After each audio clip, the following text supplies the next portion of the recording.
Welcome, Panther fans. You've tuned in to Portland High School basketball, broadcasting tonight from Bison Trail in Gallatin, Tennessee, where your Portland Lady Panthers will take on the Station Camp Lady Bison in the regular season finale. Kyle Eden, John Thayer, Miguel Amenderis here with you tonight. Thank you for supporting Panther basketball here on a special Monday night edition. Lady Panthers defeated White House Friday night to complete the season sweep against the Blue Devils. 58-29 was your final. Nylak Paul, 17 points, 6 rebounds. Gorchek Moot, 11 points, 4 rebounds. Kieva Bradley had 7 points to go with her 5 rebounds. Morgan Sales, extended minutes, had 4 steals.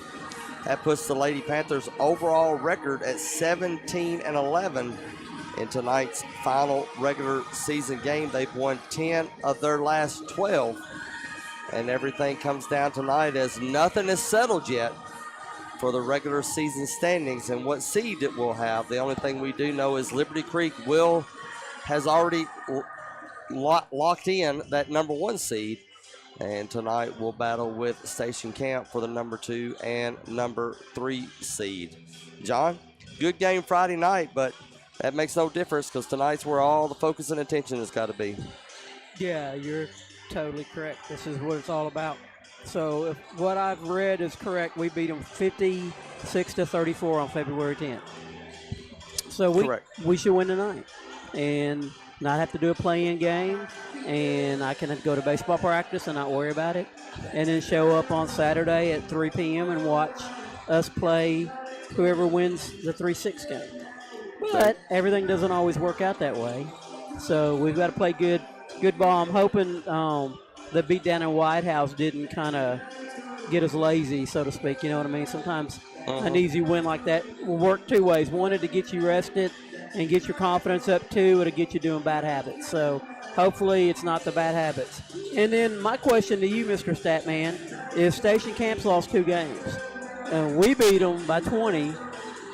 Who else did they lose to? They've lost to Liberty Creek twice. So they got 3 losses? Yes. Okay. So that's cool. I didn't update my stats, did I? No, but it's updated on here. Okay. So if we lose tonight, we flip a coin. When the flip is, we don't know.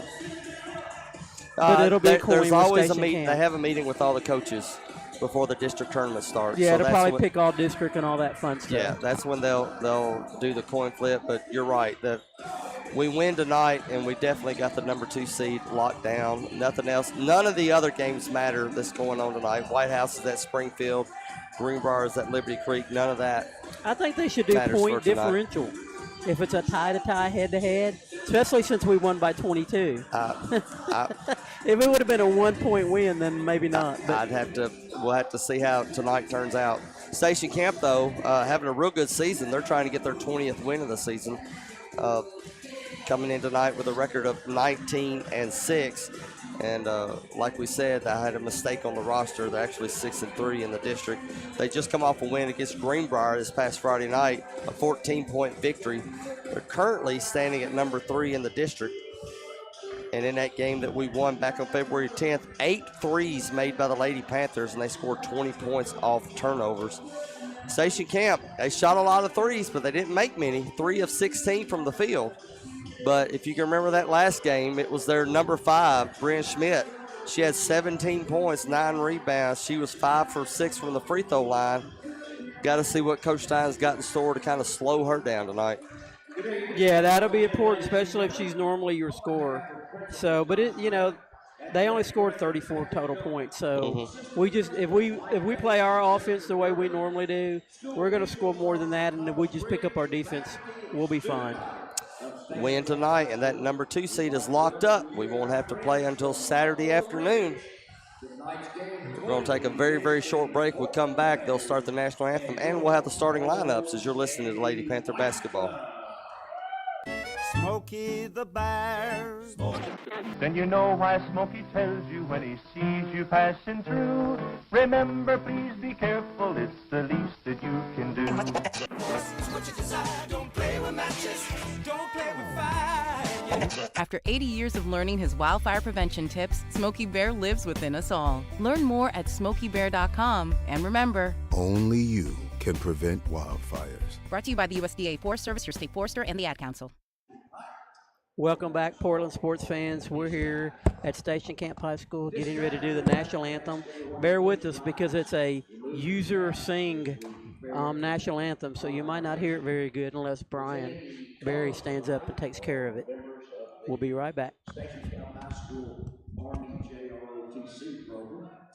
Presenting cadets are Cadet Staff Sergeant Victoria Brown, Cadet Sergeant Chance Stark, Cadet Staff Sergeant Scott Bontrager, Cadet Captain Aidan Reesbaum. Ladies and gentlemen, we ask that you please remain standing and respectful until the color guard has left the court. At this time tonight, we'd like to welcome Bison sophomore Lily Junker, who will sing the Star Spangled Banner. Oh, say, can you see by the dawn's early light what so proudly we hailed at the twilight's last gleaming, whose broad stripes and bright stars through the perilous fight o'er the ramparts we watched were so gallantly streaming, and the rockets rang clear, the bombs bursting in air gave proof through the night that our flag was still there. Oh, say does that star-spangled banner yet wave o'er the land of the free and the home of the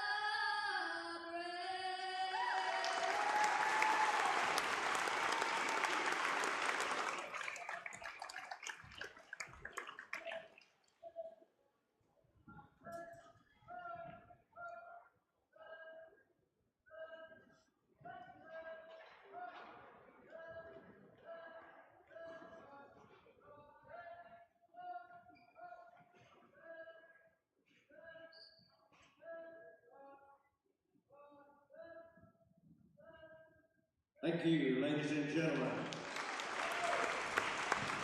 It's senior night here on the East Bank. We'll be introducing and recognizing seniors from the girls' basketball team, cheer and dance at halftime. Welcome back, sports fans. They changed it up. The fans didn't sing. They actually had a student singing. She did an absolutely excellent job. Now we're going to do starting lineups for both teams. Portland is coached by Scott Steinbrecher. Starting tonight at guard, number 23, Nala Paul. In the post, number 31, Kieva Bradley.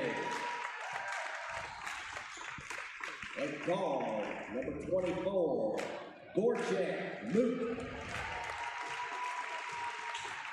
And court guard, number 12, Addison McKelvey. And guard, number 2, Madison May.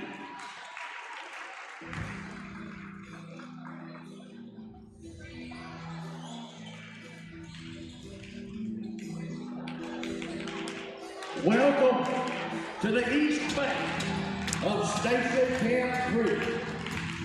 When the Long Runners first came to this area in 1765, they found that this was the home of the Bison. All right, Bison fans, everybody up. Come on, stand up. It's senior night here. Put your heads together. Stomp your feet. Make a little noise. Show a little love as we introduce your starting five. Starting tonight at guard, 5'6" freshman, number 10, Emily Gregory. And forward, 5'8" freshman, number 35, Jada Slagle.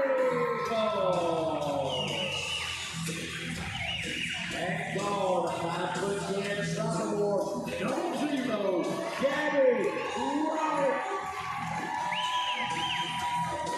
And guard, 5'6" junior, number 14, Colby Jackson. And guard, 5'11" senior, number 24, Emma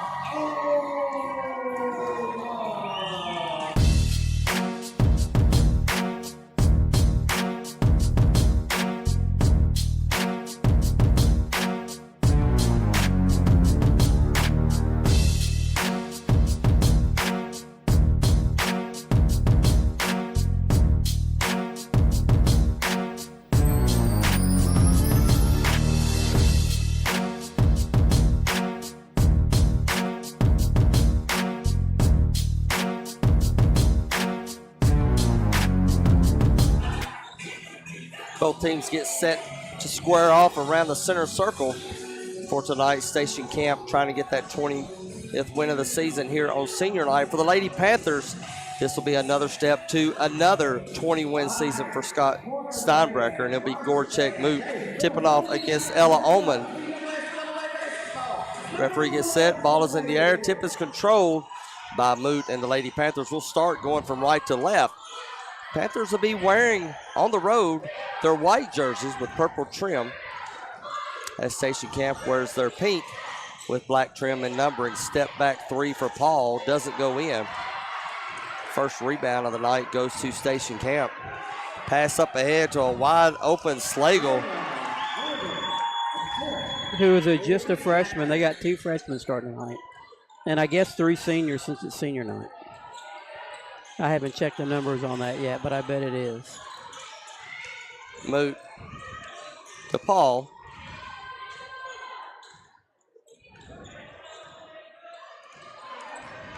Paul makes his way to the right-hand side. Whistle, and we have a player that is injured for Station Camp.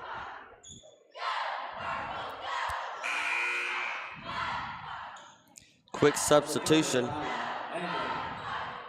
for the Lady Bison.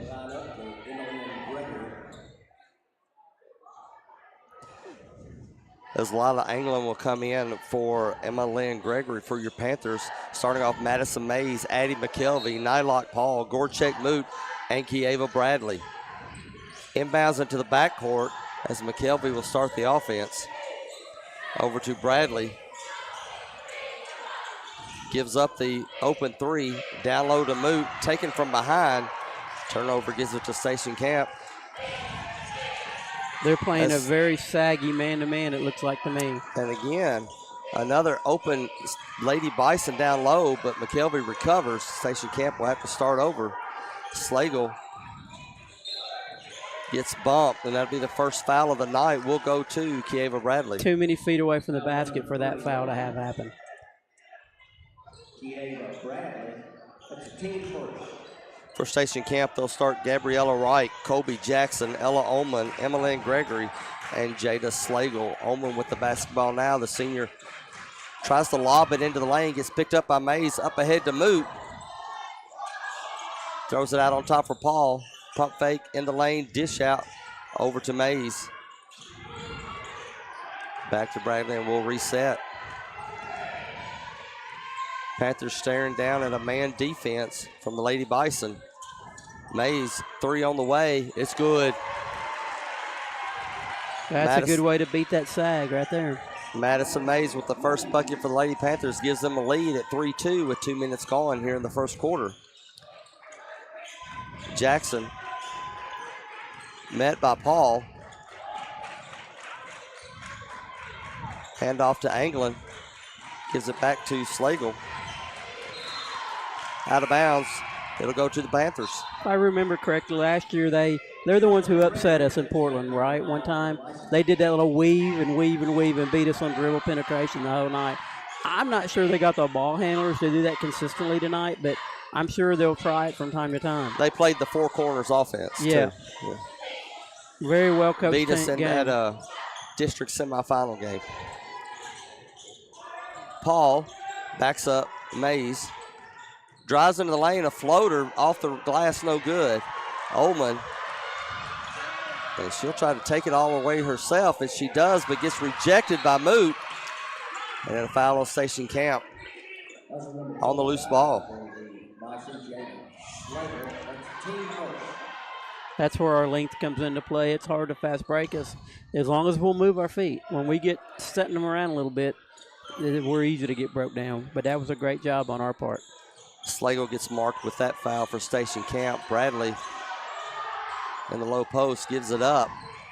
Swings it around all the way to Mays here on the near side. Back it on top to Moot. Paul says, let me have it. One-handed pass to McKelvey. Back to Mays. Down low to Bradley. Spins away from the double team. Misses the shot. It's a good job by the Panthers getting into her. She had a shot. She just couldn't get it to go in. Jackson picks up her dribble. Tries to throw it cross court. Picked up by McKelvey. McKelvey goes all the way to Great the basket. job. Whistle. She'll go to the free throw line. Great steal on her part. Very athletic there. That you can tell the game's kind of slowing down just a little bit for her on defense. And then I liked it there. She just took it in, tried to get her an easy bucket, but got a foul, which is just as good this early in the game.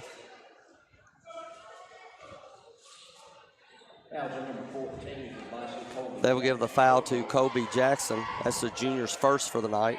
As McKelvey gets ready for the free throw, that one rolls in. McKelvey leading the team from the line at a stunning 86% clip.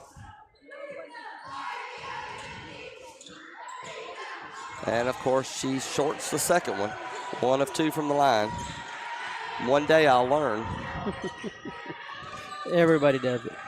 4-2 is your score. Lady Panthers out on top. 4.5 to go here in the first quarter. Slagle into the lane. Tries to dish it off. Paul picks it up. Woof. Doesn't have the numbers. Tries to give it up. Turns around and takes a shot anyway. That was a really nice job. Almost had the held ball situation. She just jerked it away. Turned around. Scoop shot was good. Paul gets her first basket of the night. It's now a 6-2 lead for the Lady Panthers. Yeah, we just got to know anytime we get the ball in the low post, they're going to double team us easy.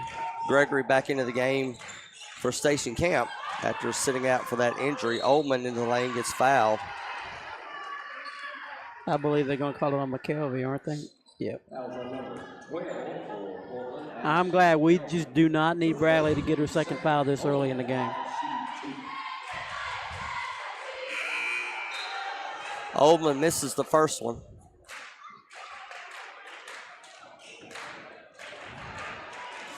Bradley will come out. In comes Bailey Sharklet with 3:46 to go in the first quarter. Ullman makes the second. 6-3 now is your score. Moot takes one from the free throw line, but it's short. Ullman gives it up to Reich. She misses. And a foul on the rebound to go against Station Camp. And that may be number 2 Yep, it on is. Slagle.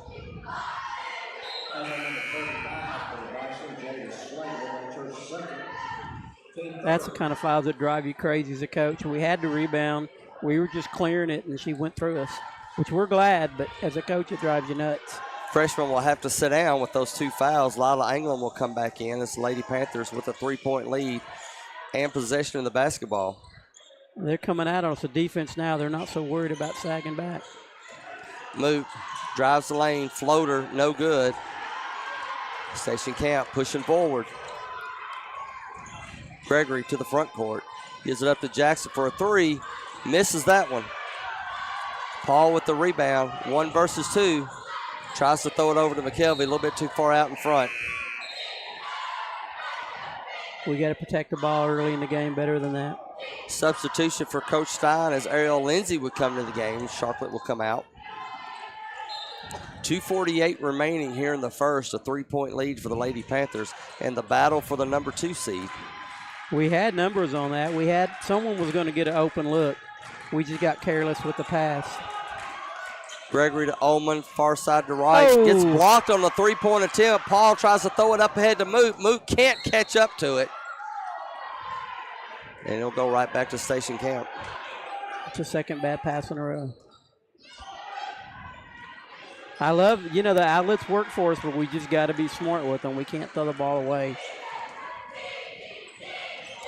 Gregory met at the mid-stripe by McKelvey. She throws it over to Ullman. To the corner is right. Out front, ball is loose. They try to stop the over and back. They're able to save it, but then the loose ball goes to Lindsay. So it's just as good as a turnover as it was a turnover. That's just as good as one. McKelvey, guarded by Gregory, gives it to Moot on the far side, down low to Paul's double team, gets fouled from behind.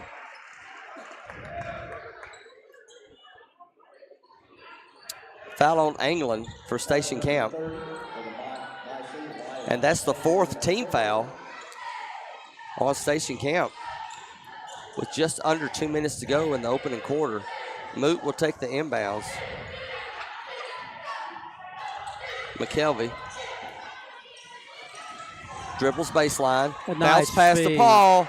Layup is good. McKelvey did a great job of dribble penetrating and get a beautiful pass to Paul. McKelvey drew the defense on the baseline drive, found a wide open Paul on the other block. 8-3 is your score. Panthers lead with 1:24 to go. Mays tips the dribble out. It'll stay with station camp. Middle note, next year when we come here, set one section over to the left. Just reverse our process.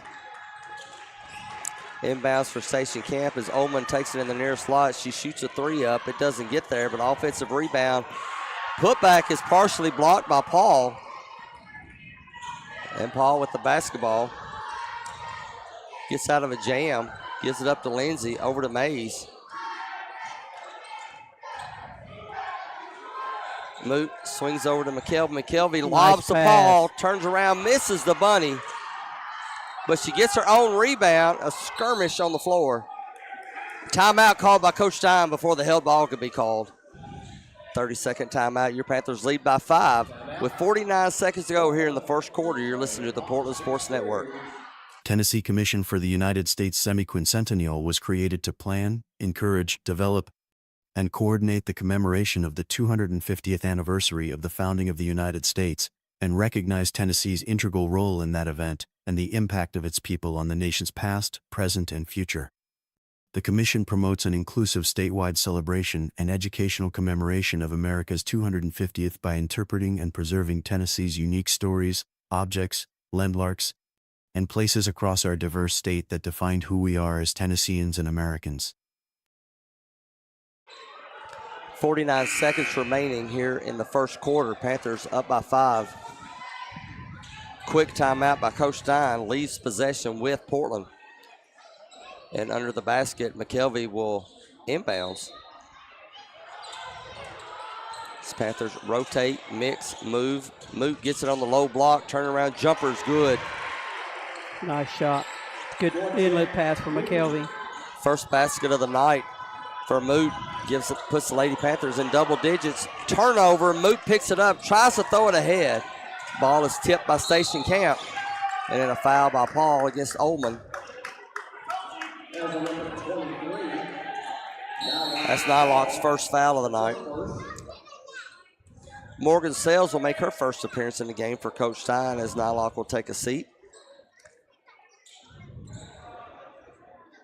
10-3 your Lady Panthers lead. Jackson will inbound to Ullman. She shields McKelvey, goes down the lane, takes a shot, doesn't get it, but the foul on Mays will put Ullman to the free throw line. Yeah, we just didn't move our feet at all. And we actually, just let her go and ran into her. Correction, they give that to Sales.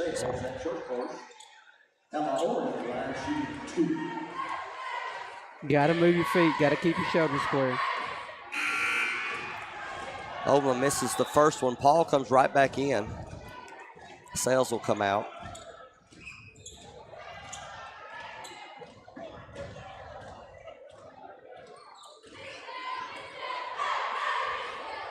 Holman sets, shoots, misses.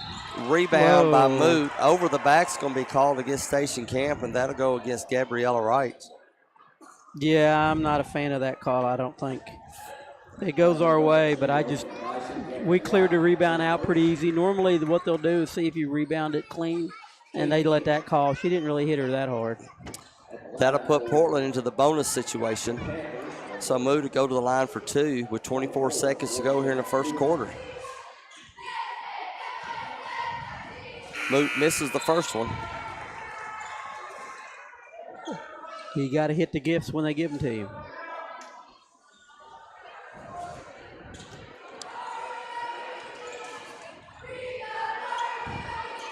And she misses both. Empty opportunity for the Lady Panthers. 18 seconds to go. Jackson takes the handoff. Screen over to Ullman, who rolls to the bucket.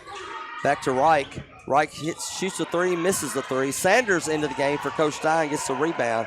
4 seconds. Mays gets it up to Moot. Can she get it off in time? In the air at the buzzer. It's good. Gorchek Moot from about 20 feet out makes the 3 at the buzzer. That's the end of 1. Portland 13, Station Camp 3. You're listening to Lady Panther Basketball on the Portland Sports Network.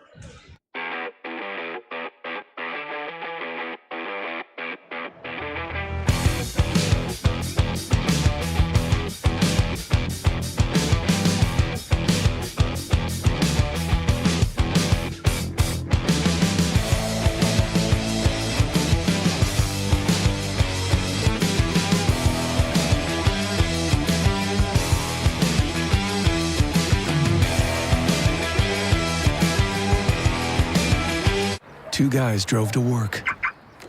Neither guy wore a seatbelt. One guy got a ticket. One guy didn't. The same two guys drove home. One guy wore his seatbelt. One guy didn't. One guy made it home. The guy not wearing his seatbelt didn't. Don't risk it. Click it or ticket. Paid for by NHTSA. Station Camp will have the basketball to start the second quarter, down 13-3. In that first quarter, Gorchek Moot had 5, Nalok Paul had 4, Madison Mays had 3, and McKelvey had a free throw. Quick move to the basket. Jackson turnaround shot is good as she got Paul up into the air. 13-5 is now your score. Portland leads. Starting 5 on the court for Coach Stein. Lobs to Bradley as she got behind the defense. Slagle with those 2 fouls couldn't do anything. Bucket for Bradley. Yeah, we had her beat in front and behind, either way. Gregory takes a quick 3. It's off the mark. Mays will keep it.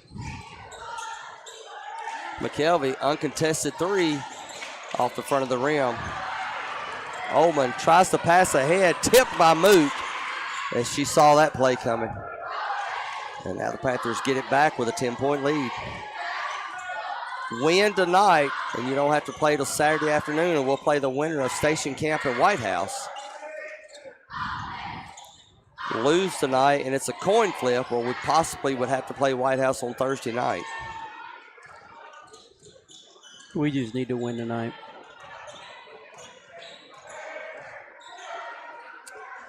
Panthers win the basketball. They're going to run some clock here. Finally a screen. Paul to the right. Crossover into the lane. Shot goes up. Out of bounds. Last touch by Station Camp.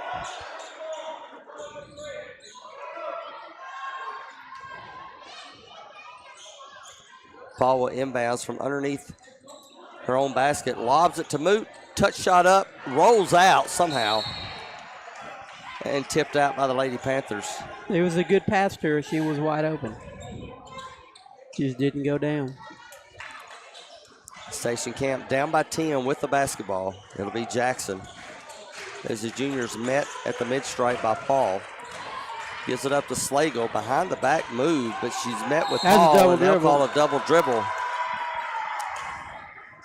She kind of thought Paul knocked it out to reinitiate, but good call by the refs. I think so.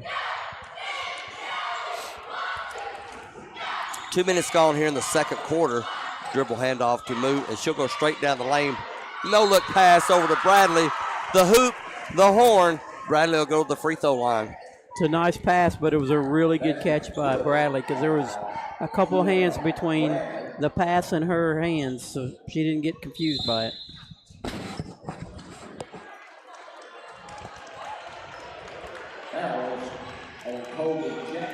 So Coach that Stein, foul will go to Jackson, and that'll be her second foul. Timeout on the court.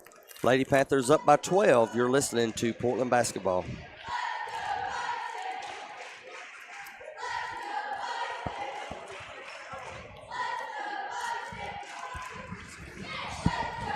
That's what I was wondering.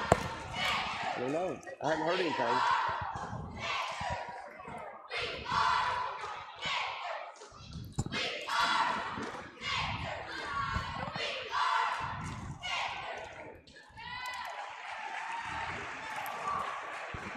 This timeout is brought to you by Volunteer Bank, the proud corporate sponsor of Station Camp High School.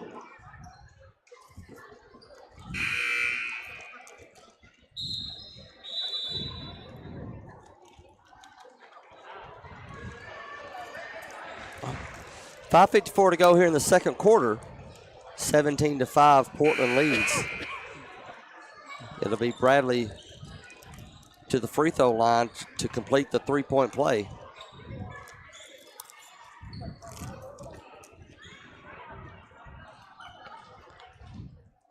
Two fouls on Slagle, 2 fouls on Jackson. 2 starters for Station Camp early on in the second quarter.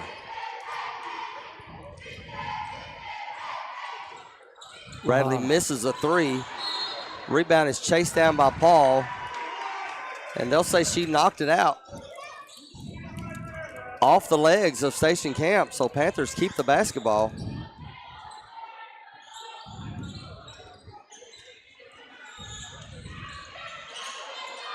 Moot down low to Bradley, turnaround shot in there. It's a good turnaround. 14-point lead now for the Panthers. Jackson to the far side, out on top to Reich, takes a 3 straight away, can't get it. Panthers looking to score more. Moot, Mays at the volleyball line, over to McKelvey. Back to Moot, she'll swing it around to Paul. Paul to Moot. Tries to go inside, pass is tipped, picked up by Oldman. Oldman stutter steps into the lane, takes a shot, affected by Moot, and the Panthers get it back.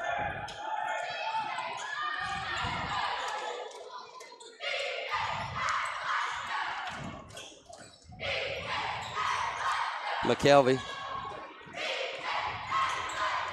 to Moot, picks up her dribble, gives it to Bradley. Bradley looks for a backdoor cut, gets it right back, misses a shot.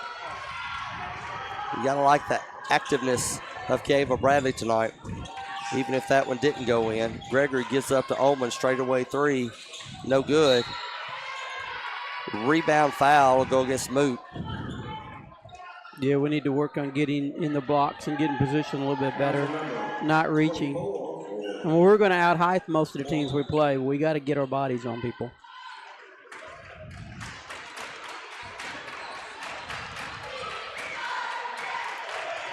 That's only the first team foul on the Panthers. Both teams with 1, with 4.5 to go in the second quarter. 19-5, Panthers lead. Kickball violation. He'll stay with Station Camp. A reminder that All the district games will be at Portland High School Gymnasium if you can make it out. Inbounds pass to Slagle. She misses the jumper in the paint. Rebound goes to Lady Panthers. Mays to Moot. Moot tries to lob it. Pass may have gotten tipped as it was picked up by Jackson. Jackson gets a screen into the lane. Short jumper's up, short. Picked up by Paul, and the Panthers will walk it up. At the under 4 mark, first half. Mays gets it to Paul, throws it out to Moot for a 3 on the right-hand side. It's good. The second 3 of the night for Gorchek Moot. It's good ball movement by the Lady Panthers. 22-5 now is your score. Moot with 8 points on the night. Reich is going to take a 3. Doesn't go in. Slagle had position, got the rebound, hands it over to Gregory, and she takes one from midway. Timeout call from Station Camp. 22-7 is your score. Portland leads. You're listening to Panther Basketball. Nobody had to tell your grandparents not to drive while using their typewriters. Why should it be any different for us kids and our cell phones? Distracted driving was the cause of more than 3,000 deaths in 2022. Come on, we're smarter than this. Let's put down the phones and focus on the roads. Drive safe, everybody. Don't drive distracted. A message brought to you by the National Highway Traffic Safety Administration, Project Yellow Light, and the Ad Council. Game world or real world, seatbelts save lives.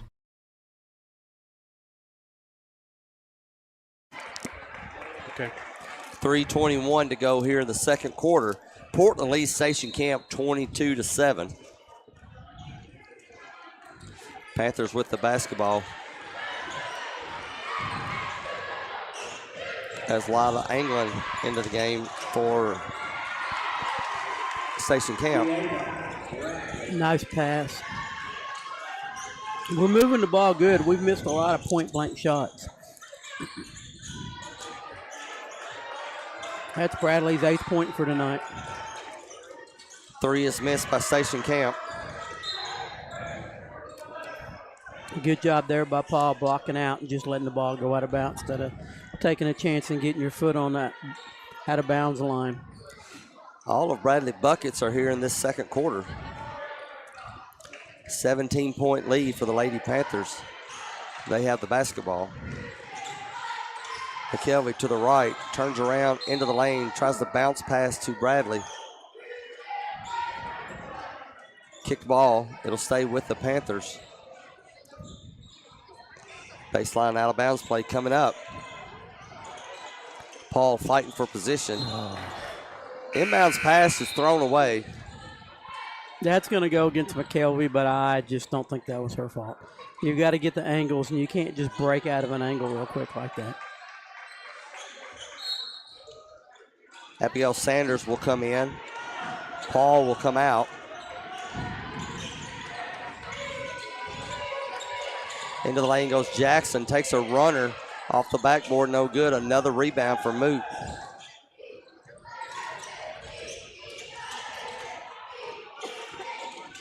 Ooh, we got a walk. Traveling called on Mays.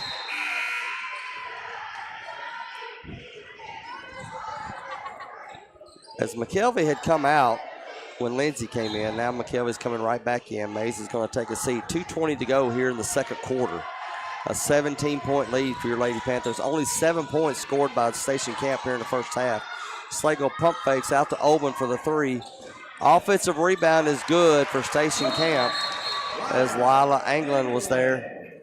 Yeah, we just didn't do a good job blocking out the backside. 24-9. Portland leads. McKelvey gives it up to Lindsay. Lindsay gets to the elbow. Sanders now. And they'll say she took steps.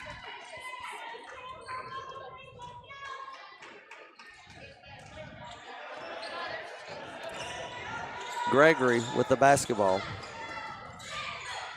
Lobs it over to Slagle, who tries to roll into the lane, tries to dish it out, knocked out of bounds by Bradley. She did a good job blocking that pass out of bounds.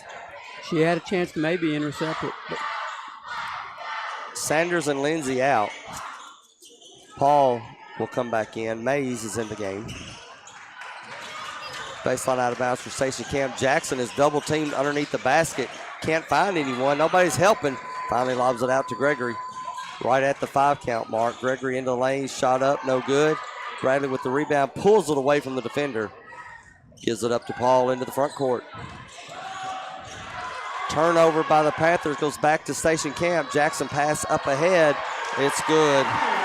The freshman England corrals the pass. Makes the bucket.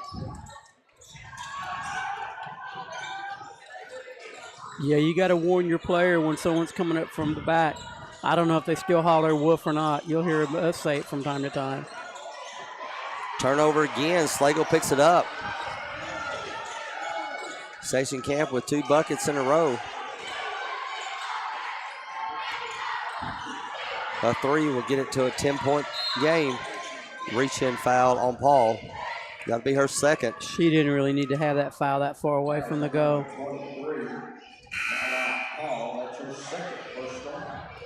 So Nylock will have to sit with 49 seconds to go in here in the first half after getting her second foul. Lindsay will come in. Ullman will take the inbounds. Over to Jackson. 3 from the left. It's no good. Moot up to McKelvey. 35 seconds remaining. Mays. Now Moot has it. Guarded by Gregory. Gives it up to McKelvey. Switch for Station Camp. Mays gets it to Moot. Mismatch. Misses a shot, but she gets fouled. It's a pretty athletic shot. She just was a little too far under to go when she went up. That just takes a lot of work, a lot of practice.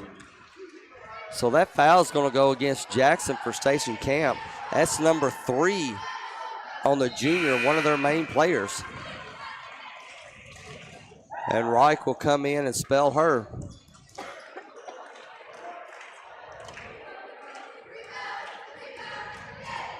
Moot at the free throw line. That's her 10th point for tonight. Makes both of them. 26-11 is your score with 16 seconds to go.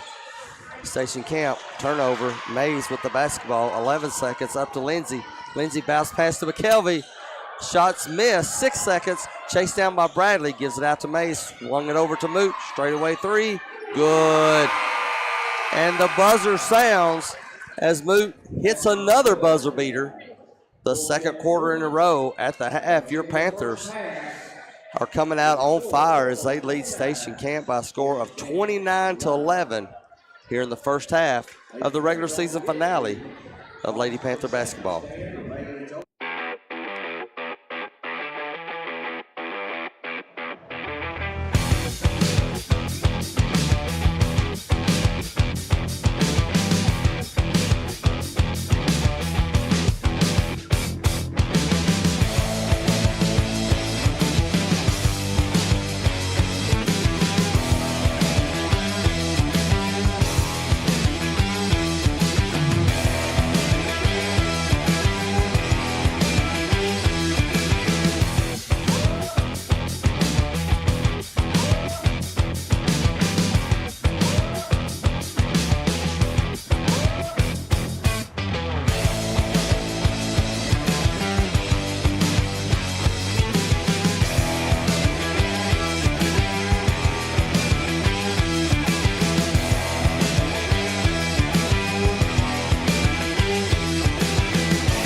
Hear that? That's the sound of your life. But every time you drive after drinking, the music gets drowned out. Buzz driving is drunk driving.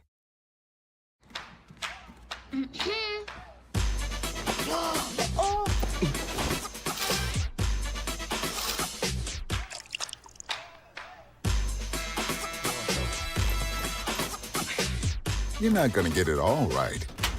Just make sure you nail the big stuff. Mama! Like making sure your kids are in the right seat for their age and size. Get it right at nhtsa.gov/the-right-seat. For decades, I've taught you everything I know.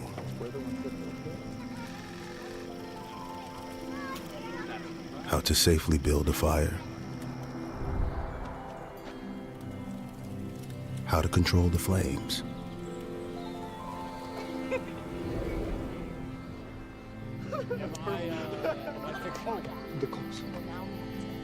What to do with hot coals. How to secure your chains.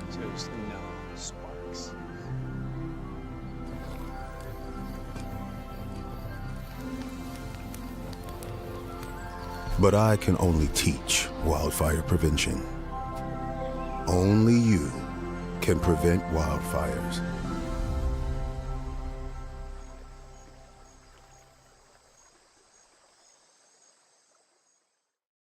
Graphic Obsessions on Main is in a larger space and has more to choose from than ever. Tons of Panther designs we can print in minutes.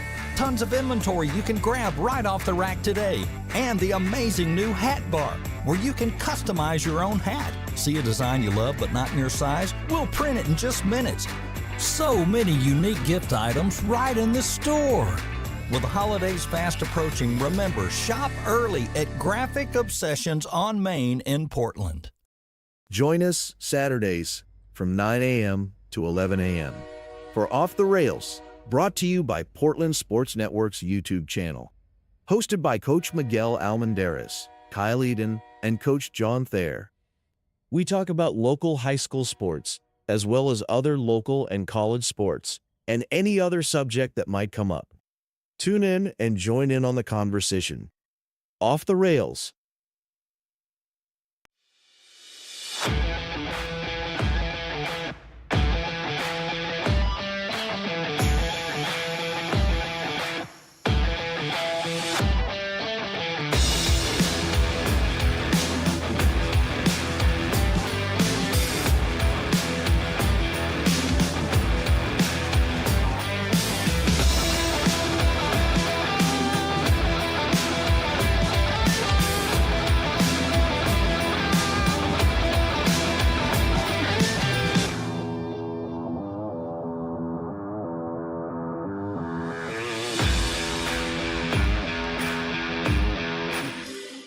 Halftime at Station Camp High School, Lady Panthers lead 29-11.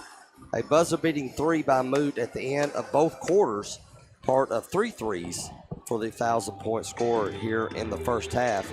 Station Camp unable to get any offense going. 3 points in the first, 8 in the second. Lady Panthers doing a good job of trying to spoil senior night for the home team. And, John, this is what you wanted coming out, needing a win tonight to avoid any confusion or tiebreakers or coin flips. Just get the win and get ready to play for Saturday. Yeah, I needed a win because I need to go to baseball practice Thursday. So it was a personal thing for me for sure. But we're looking good. We're looking okay. I'm not going to say we're looking good because we're missing a few shots we shouldn't be missing. But, you know, sometimes you play down to your competition a little bit. I don't think there's a need to really crank up. I think we'll beat them no matter what at this point. But you still want to play crisp. You still want to block out. You still want to make your easy shots and that kind of stuff. So I'd like to see us turn it up just a little bit in the second half and come out and just put this game away early. No foul trouble for the Lady Panthers. Paul does have 2, but I don't see no issues she'll be able to. Yeah, my only problem with the fouls is we're picking them up 45 feet away from the basket. And I don't, you know, we're not doing double team traps and that kind of stuff. So that's going to come up and haunt us later against a good team if we do that. Because obviously our three-headed monster can't get in foul trouble, period. All 3 of them just absolutely can't. We're a different team when they're not on the floor. It is what it is, but that's the way I see it. But scoring for your Lady Panthers in the first half, Mays had 3, McKelvey had 1, which is a free throw. Nylock Paul had 4, Gorchek Mood had 13, Kevin Bradley 8. We were 3 from 7 from the free throw line. Rebounds, Paul had 5. Moot had 4. Bradley had 3. Mays, Lindsay, and Sanders had 1. Steals, Moot had 2. McKelvey had 1. Mays hit 1. Lindsay 1. Blocks, Paul 2. Moot 1. Assists, Paul 3. Moot 2. McKelvey 2. Mays 2. For a total of 9. And we had 9 turnovers. And most of them were in the second quarter. We only had 2 in the first quarter. So we started rotating in our subs. Sloppiness kind of started coming into the fold. You notice we printed out the wrong sheets for my stat, but she looked at them too. She didn't catch it. So anyway, no. See, How long did it take to get that grid drawn out? Well, what's so bad is, I don't know, it's her fault just as much as mine. See how color coordinated the one? Yeah. So I would have thought when I handed it to you, you would go, honey, these are wrong, right? But we didn't get to the game, and it was my fault. But anyway. You're such a pointer finger. Finger pointer. I'll take the blame for it. It's not a big deal at all. I have to work all day, and then I think you should. I have to schedule baseball games, and then You have one job. I have one job, making sure I get the sheets actually right. You got about 5, but the sheets right are the most important thing. I let my girl down. we'll see if you can get through the night. I can see 2 vehicles driving back home after this one. Lady Panthers are coming out strong. When we come back, we'll get started for the second half action as Portland leads Station Camp 29-11 in this final regular season game for Portland Panthers.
Getting ready to start the second half.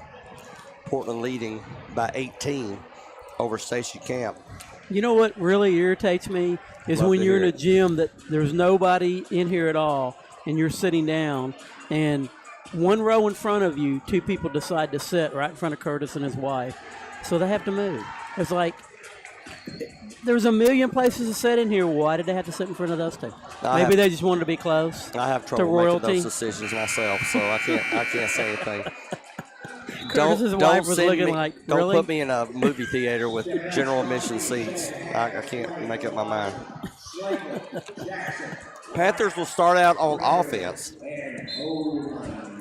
And it'll be the starting 5 for Coach Stein of Paul, McKelvey, Mays, Bradley, and Moot.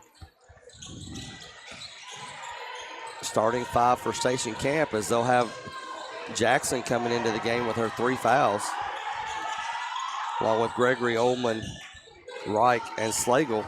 Slagle with 2 fouls of her own. Panthers are going left to right to start this second half. Ball is loose, picked up by Mays. Knocked down from behind, nothing called. Picked up by Station Camp. She walked. And Station Camp gets the layup on the other end. Coach for Station Camp was wanting a foul. And I think he had a good argument. And the referees are kind of giving him a warning, I believe. Curtis and I were talking earlier, Coach Kendra Jackson not on the bench for tonight's game on Station Camp. Not sure if she's ill or what has happened. The winningest girls coach, active coach in Sumner County. kicked ball by Station Camp. Panthers are inbounds from the, where we're going to inbounds. There we go, baseline. Gets it out to Paul in the corner. Backs it up. Oh. Turnover to Slagle.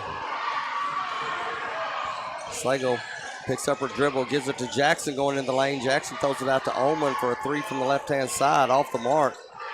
Loose ball picked up by Reich. Back to Jackson. Lobs it over to Ullman. Left-hand three, that one goes in. 5 straight points to start the second half for the Lady Bison, 29-16. Panthers lead. And another turnover, but Ullman goes out of bounds, trying to save it. Yeah, I think we need to get the, never mind. I stopped myself. Paul inbounds. Proud of you. Bradley will take the pass, but she'll give it up to McKelvey. McKelvey works her way to the right-hand side, gets bumped by Gregory.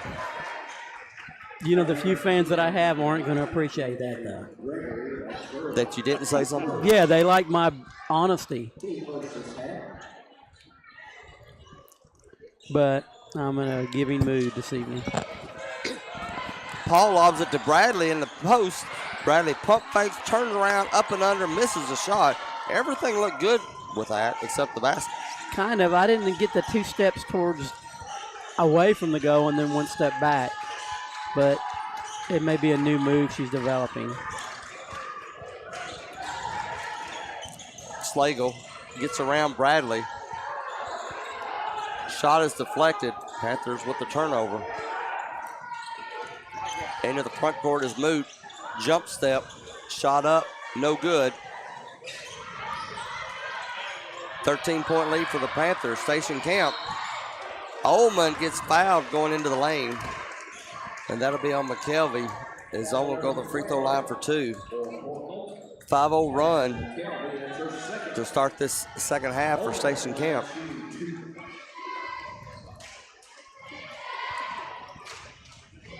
Ullman misses the first one.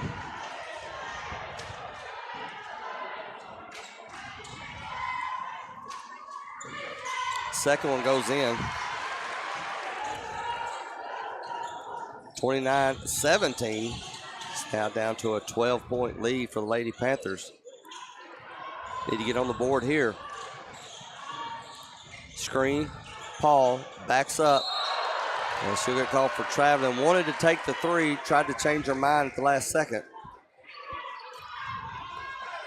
So the Panthers, no energy coming out here in the third quarter. And momentum has shifted to Station Camp. McKelvey picks up Gregory at the mid-stripe. Over to Reich, back to Gregory. Gregory tries to drive, nothing there. Gives it up, ball is loose. McKelvey pass up ahead to Paul. Paul stops at the 3-point line, over to Mays. Mays will take that 3, no good. And Station Camp with the rebound. Under 5 minutes to go here in the third.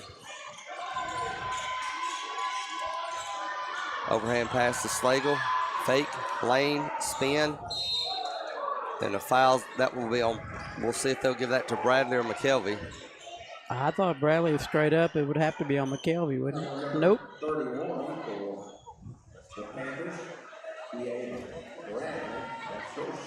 That's the second foul on Kieva. As Slagle makes the free throw. Second team foul on Portland. Not quite at the halfway mark of this third quarter. Slagle misses a second free throw. Ball goes out of bounds. Last touch by Portland. Over the back, no call. But we didn't block out, so I don't guess we deserved the call. Station Camp to inbounds. Bounce pass to Slagle in the corner. Tries to go baseline. Cut off by McKelvey. Tries to go around her. Got the shot off. Didn't go in.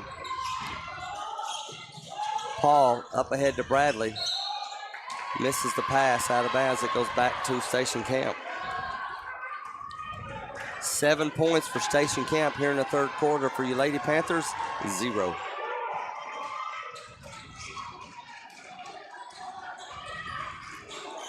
Jackson to Slagle. Gives it up to Ullman. Ullman guarded by Moot. Over to Jackson. Baseline. Tries to throw it out front. There's nobody there. Nobody can get up to it. Out of bounds. It'll go to Portland.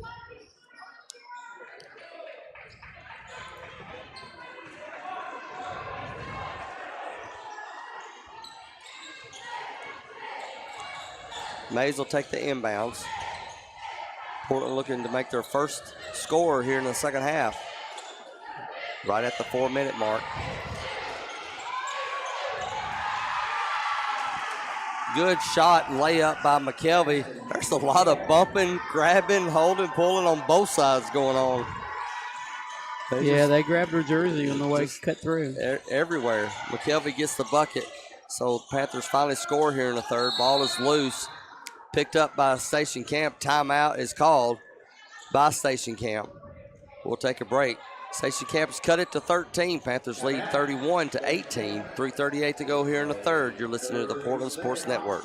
Tennessee Commission for the United States Semiquincentennial was created to plan, encourage, develop, and coordinate the commemoration of the 250th anniversary of the founding of the United States, and recognize Tennessee's integral role in that event and the impact of its people on the nation's past, present, and future.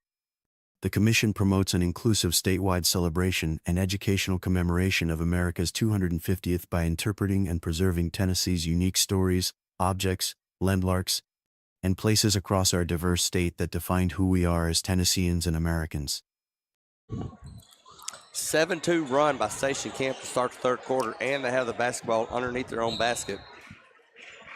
It'll be Gregory looking to throw in the paint, nothing there. Out front to Jackson. Jackson guarded by Paul, goes baseline. And they'll call the push. No, they'll say she stepped out of bounds.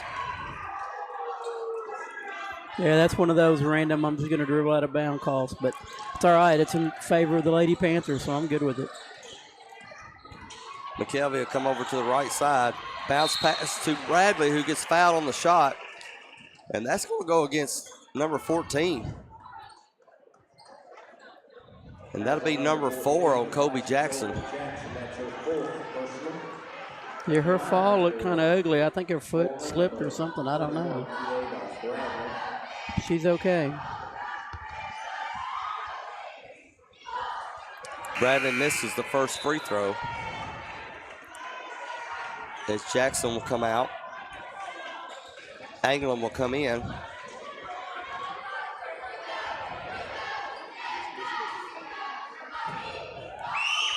Three freshmen on the court for Station Camp. Ullman gets the rebound off the missed free throw. Down by 13.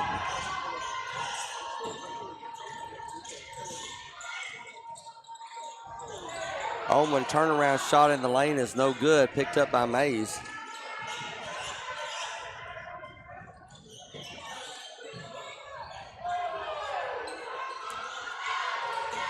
Mays down low to Paul, turnaround shot. She's too far underneath the basket. Gives it up to Moot for the three in the corner. It's good. Gorchek Moot with her fourth three of the night. 16 points. And the Panthers are trying to right the ship, get it back up to 16, 34-18. Gregory goes down through the baseline. Shot is up, is good. Yeah, we got to do a better job of moving our feet and getting squared up, not letting them drive on us like that. Almost turnover on the Panthers. They're able to save it. McKelvey takes the three, doesn't get it. Chased down by Station Camp. McKelvey comes up from behind, steals it, gives it to Moot. Another three. Good job by McKelvey following her missed shot and getting a and timeout steal. Called by Coach Stein as the Panthers kind of woke up. And now they're on an 8-0 run of their own thanks to 2 threes by Gorchek Moot and a bucket by McKelvey. And, John, we haven't discussed it because I was trying to get some information. But, you know, we played this team last at home. The senior, Bryn Schmidt, just lit us up. We couldn't stop her anywhere she was going. She hasn't played tonight. And from our angle view, I can't see if she's on the bench. I can't see if she's hurt.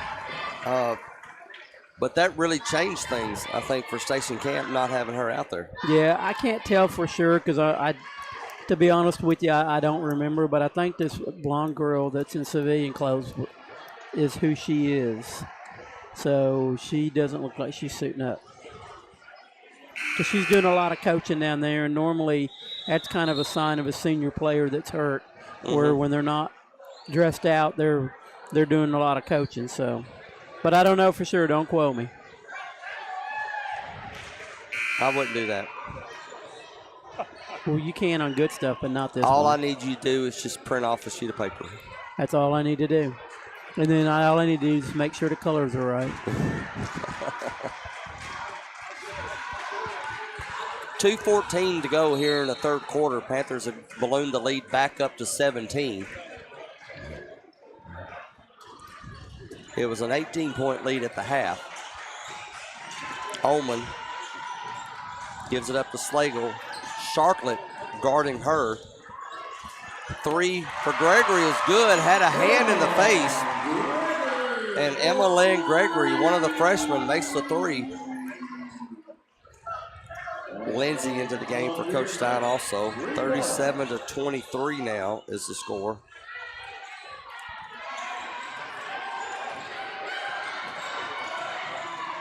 Lindsay to Moot. Three from the corner. Doesn't get it this time. Ullman pushes it ahead. Gives it up to Gregory. Knocked out by Paul. It'll stay with Station Camp.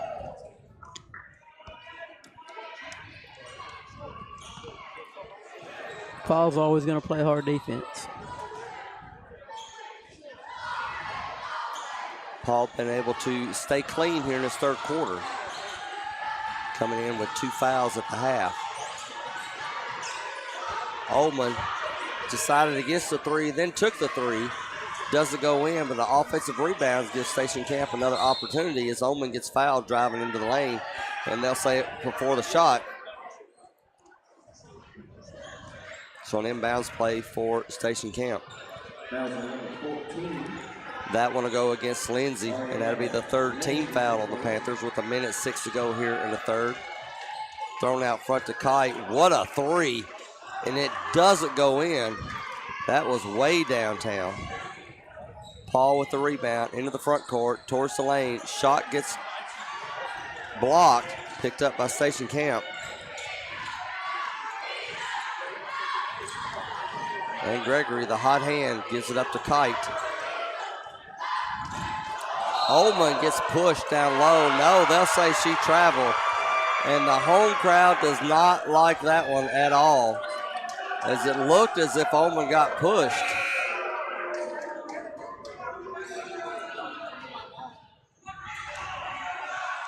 And Ullman's going to have to come out. And she got hit in the face.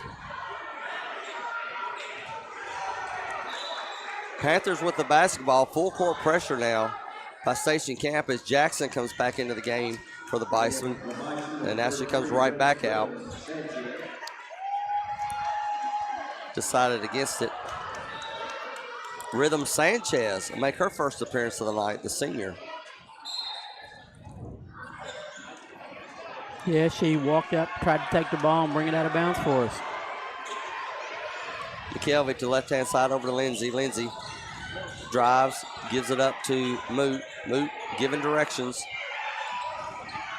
Swing around into the lane, jump shot is up, off the glass, no good. Picked up Station Camp. Anglin picks up her dribble over to Slagle, back to Anglin. Anglin goes into the lane, dishes it out to Reich. Reich over to Gregory. 5 seconds remaining in the corner. 2 seconds. Lindsay with the steal. No, they'll say they'll give her the reach-in foul. No shot, so it's not a big deal. Second foul on Ariel Lindsay. 0.8 seconds for Station Camp to try to get a shot off from about half court.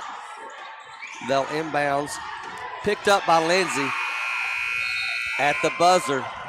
Station Camp has cut into that lead, but the Panthers still lead by 14. It's Portland 37, Station Camp 23. We'll be back with the final 8 minutes of Lady Panther basketball.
For the final 8 minutes, it will be the starting five for Coach Stein, and they will be on defense at Station Camp, down by 14 with the basketball. Ullman gives it up to Slagle, and she dragged her pivot foot, traveling. It'll go over to... You ever notice nobody thinks they walk? It's kind of funny.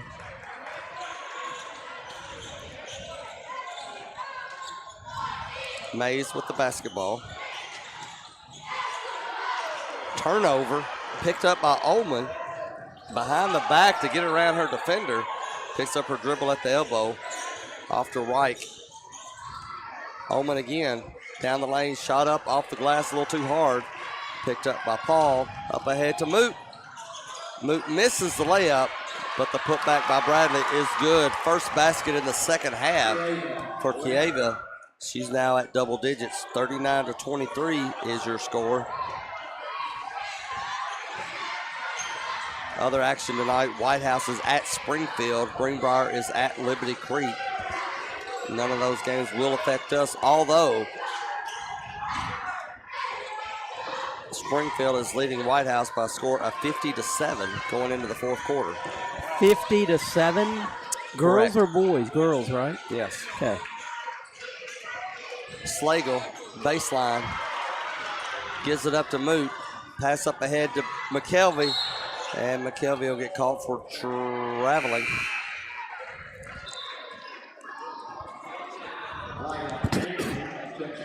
I could never coach girls. Coach Stein is amazing. You mean state champion Coach Stein appearance? Timeout by the refs. Discussion on the court.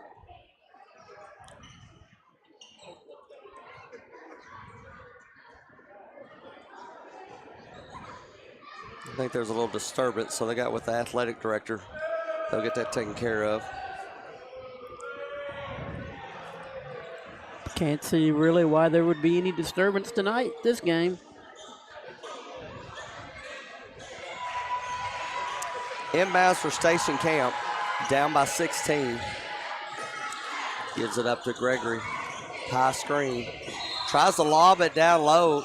Who did he call that on? Tipped by Moot. Okay. And they're calling a foul in the lane. That'll go against Addie.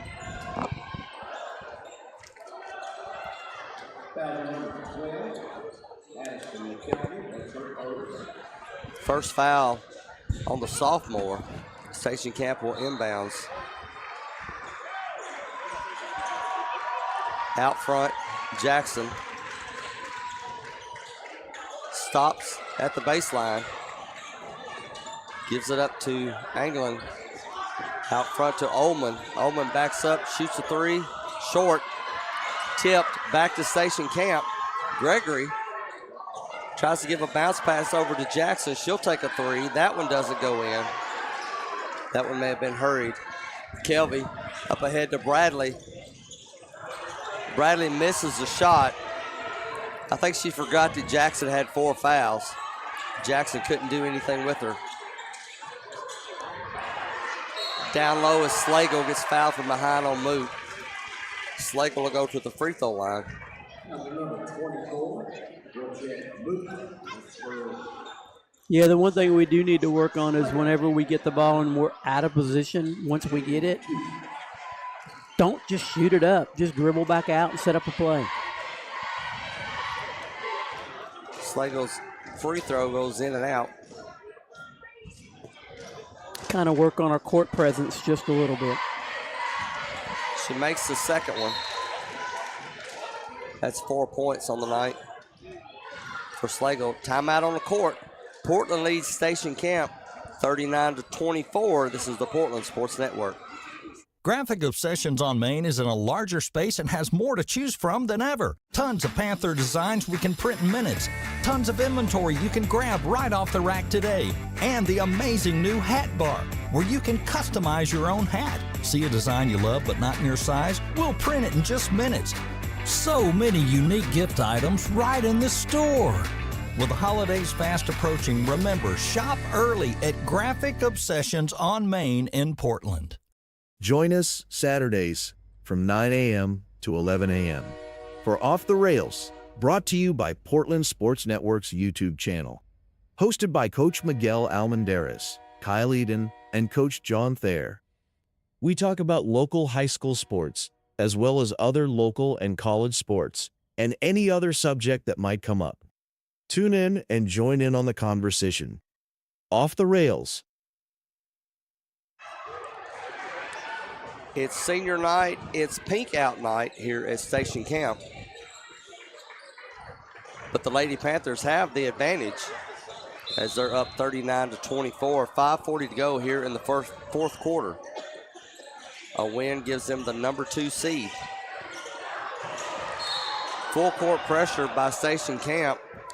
And the Lady Panthers got a break there. A lazy pass. Station Camp went to steal it. Bumped into Paul. They'll get called for the foul.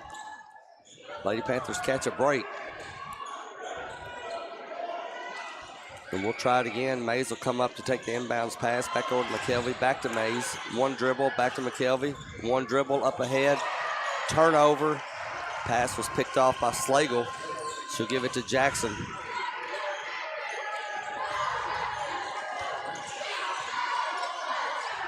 Jackson picks up her dribble, looking for help. Pass is tipped, but picked up by Oldman. Oldman into the lane, spin move, left-handed shot, no good. Slagle with the rebound and throws it out on front, and Station Camp will reset.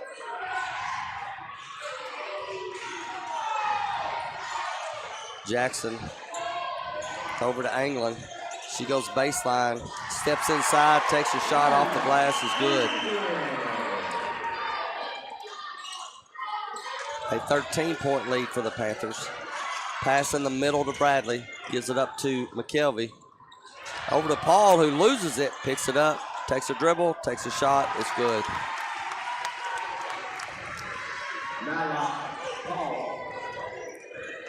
And let me clarify why it'd be hard for me to coach girls. I like girls a whole lot, but I'm the kind of person that when I think you're underachieving, I want to get on to you a little bit because I think that sparks you, and I'm not sure that works nowadays.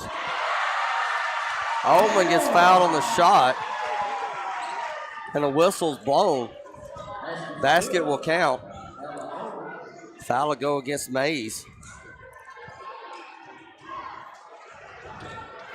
And I just feel like we're underachieving a little bit coming into tournament time.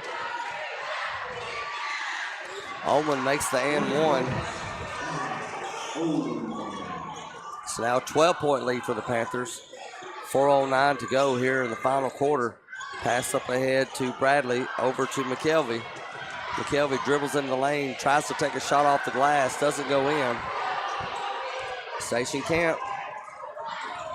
A 3 will put it into single digits. Another cross-court pass. Jackson picks it up. Gives it up to Gregory. Gregory hands off to Anglin. Back to Jackson. 3. No good. Offensive rebound will go to the Lady Bison as Slagle goes back into the lane. Spin move, shot off the mark.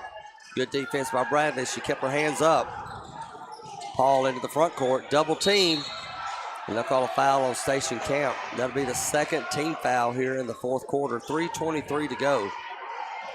You know, a really brilliant move is when you have a visitor section and you decide 1/4 of it is going to be your student section. That's the third foul. Does that not seem like a good idea?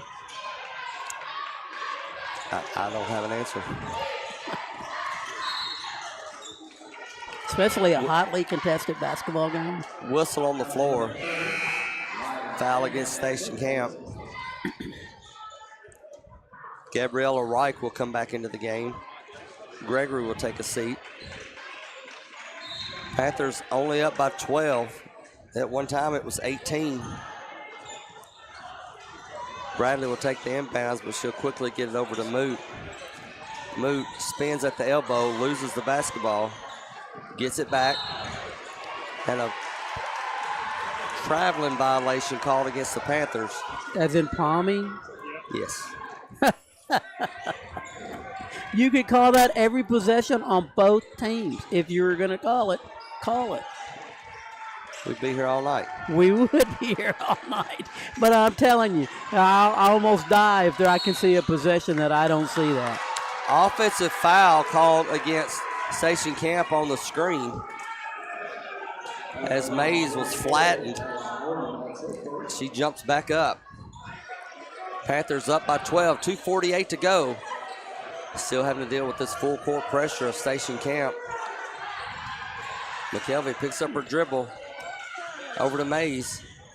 Bradley in the center, over to Moot to the far side. Moot stops, shoots, misses. Offensive rebound taken away. Station Camp with the basketball. Coach Stein has 3 timeouts left. Jackson to Ullman, backs up, takes a 3, front of the rim. Chased down by Station Camp. It'll go out though. They'll say it was touched. The Lady Panthers, it'll stay with Station Camp. Inbounds on the far side for the Lady Bison. 2:13 to go. Over to Slagle. Baseline cut off by Bradley. Picks up her dribble, spins, turns around, hands it off to Ullman. And she'll dribble her way back out to the top of the key. Flips it over to Jackson. Jackson throws that on top. 3, good. Timeout by Station Camp as Gabriella Reich makes a 3. Her first basket of the night. And now this 18-point lead is down to single digits as the Panthers lead 41-32. We'll be right back with the final minute 55 of Lady Panther basketball. 2 guys drove to work. Neither guy wore a seatbelt. One guy got a ticket. One guy didn't. The same 2 guys drove home. One guy wore a seatbelt. One guy didn't. One guy made it home. The guy not wearing his seatbelt didn't. Don't risk it. Click it or ticket. Paid for by NHTSA.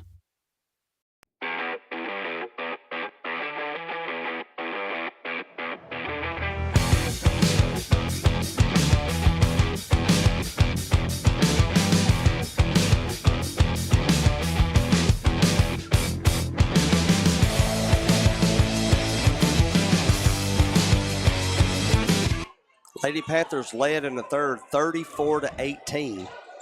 It is now 41-32 as Station Camp has whittled away this whole second half. And now the Panthers with the basketball.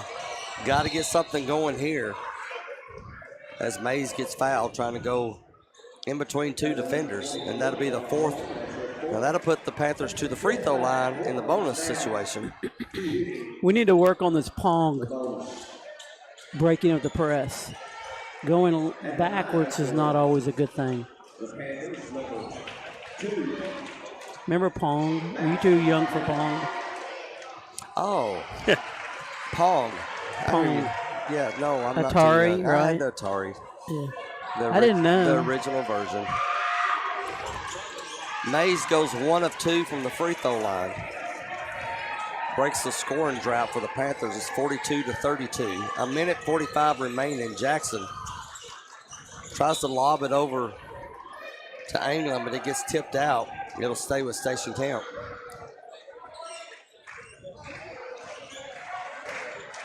Inbounds to Jackson. Ball is loose. It'll go into the backcourt.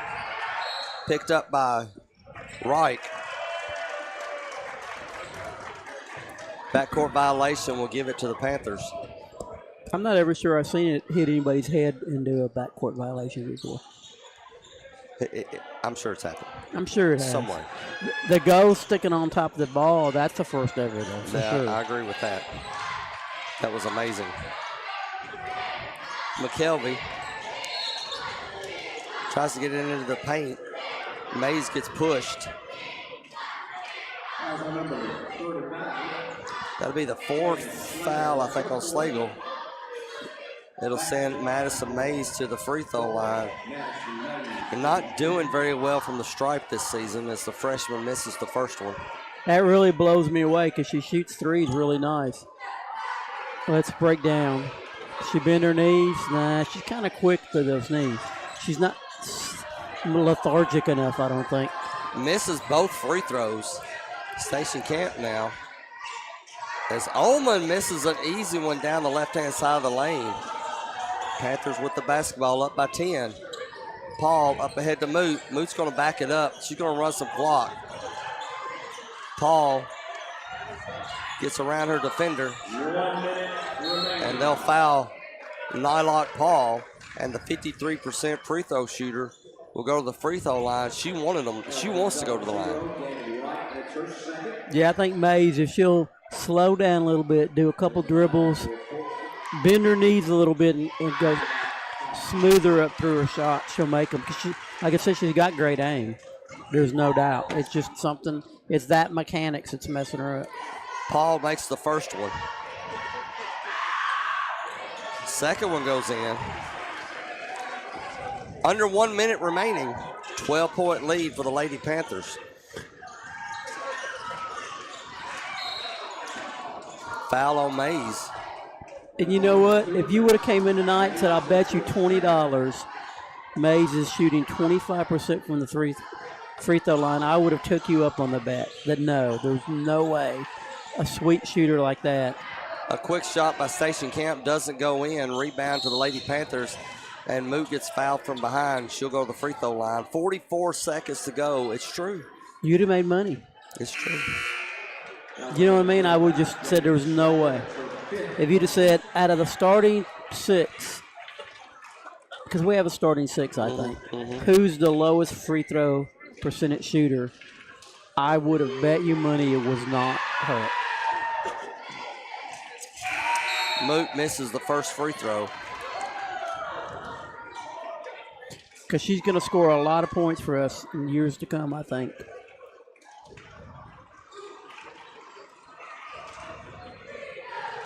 Gorche gets set for the second. It's up. It's good. I'd like to let her get her to catch on fire here when this district tournament starts for us. Oldman tries to get around McKelvey, throws it out for the 3. Gregory misses that one. Rebound by Moot. He gives it up to Paul. And Station Camp will not foul. 25 seconds to go. Paul into the front court. Will dribble around 1 defender, 2 defender, 3 defenders.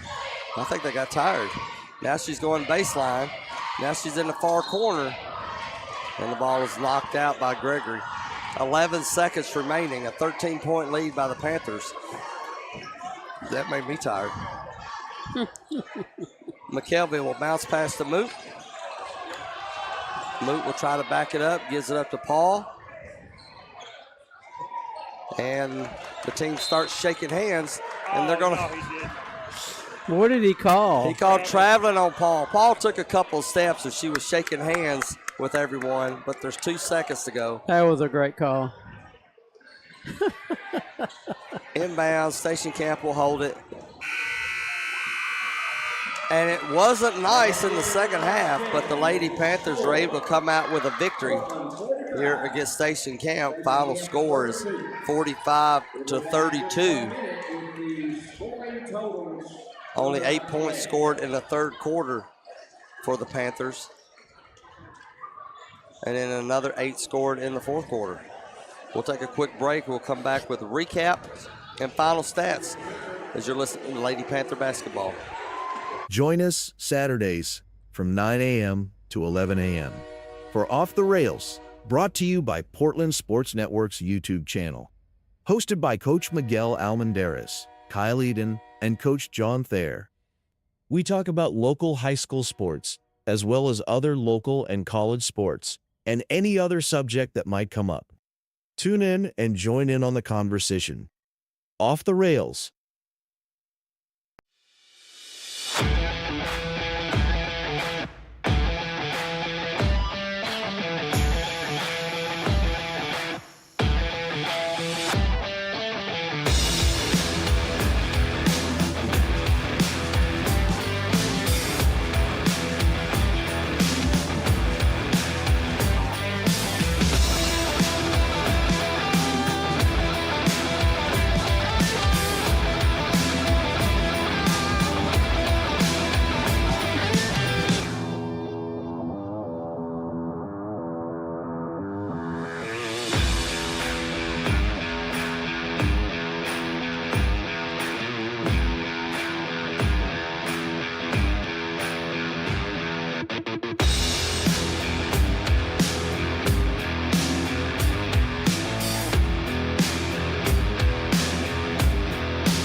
final score in tonight's first matchup.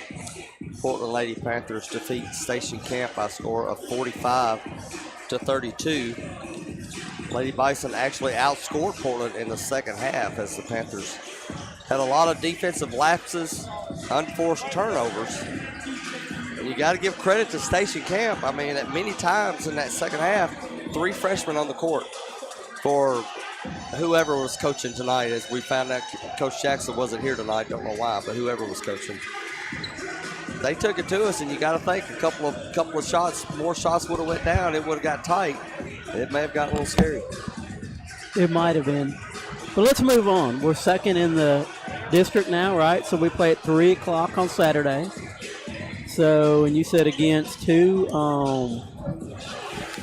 and 6 seed, which will be Station Camp and White House. So it's going to be an easy win.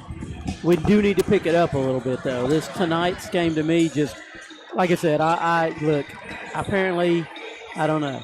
I wasn't happy with the win at all. I didn't think we played good. I personally don't have teams that I've had that can turn it on and off. Maybe this group can. I don't know. But it reminds you of that White House Heritage game, doesn't it? That we came away with the victory. But yeah, I mean, kind of thought they had 2 or 3 freshmen starting. Their best player, the senior, she wasn't playing tonight. Their coach wasn't there. It's, I just don't want people to think I'm Mr. Scrooge or anything, but it is what it is. I've not had luck having teams that can turn it on and off. You either got to get it in gear this time of year and take off with it, But if you think about it, last year, I don't remember the whole game. I mean, we lost a game we shouldn't have lost. And then we were all disappointed and thought, okay, this is not going to go the way we want it to. And they turned it on and made a run. So I guess I'm not going to be too overly critical. It just drives me crazy. And thank goodness they made Coach that Stein run to the state tournament the hard way. Yeah. Losing that first game in the district tournament and having to go in as a number 3 seed in the regions. So here, we're going to be a number 2. We're going to come in second at the very worst in our district tournament. Okay. There's no way White House or Station Camp's going to beat us. Okay. So at least we've bettered that. And then if we play like we did tonight against Liberty Creek, they're going to kill us. Just absolutely, they're going to dismantle us. So, like I said, I'm not dogging Coach Stein by any stretch of the imagination. Coach can only coach. The production on the court belongs to the players that are on the court. So, hopefully we can rebound from a flat game and have another semi-flat, because you don't want them to play their best game of the year against a team that we're going to beat, and then maybe Liberty Creek thing, it all come together. But Coach Stein's done a great job this year. He's done a great job since I've been watching him coach, so it's no knock on him. I just don't think the girls, maybe they came in overconfident. I don't know. But how can you complain about a second-place finish in the district in this season they've had? That's right. Lady Panthers' record is now 18-11. That doesn't matter. District record, as John said, 8-2, gives them the number 2 seed in the regular season. And that means that they'll play Saturday afternoon at 3 o'clock against either Station Camp or White House. My guess it'll be Station Camp. And we'll broadcast that game here on YouTube via the Portland Sports Network for you if you can't come out and join us at the game, as all district games will be at PHS Arena. With a vamped up concession stand from what I hear. Yes. The Portland Quarterback Club, led by Kyle Eden, is going to be doing the deal. And they're supposed to have pretzels and all that stuff. I'm going to jump on a pretzel quick. Donna, Shannon, Melanie, they'll all have it lined up there. We'll have it full blown. We'll see what happens. We're going to take a short pause as we get set for the boys' game. This is Panther basketball. From phones and laptops to toys and tools, many of our favorite things run on batteries. But when tossed in the trash or recycling bin, these batteries can spark intense fires that are nearly impossible to stop. Battery fires are happening more often. They've destroyed homes, burned down garbage trucks and recycling centers, and, tragically, taken lives. When a facility goes up in flames, trash and recycling services can be shut down for weeks or even months. The good news, battery fires are easy to prevent. Just remember, never throw batteries in the trash or recycling bin. Always tape the ends, and drop them off at a safe collection site or mail them in using a certified return box.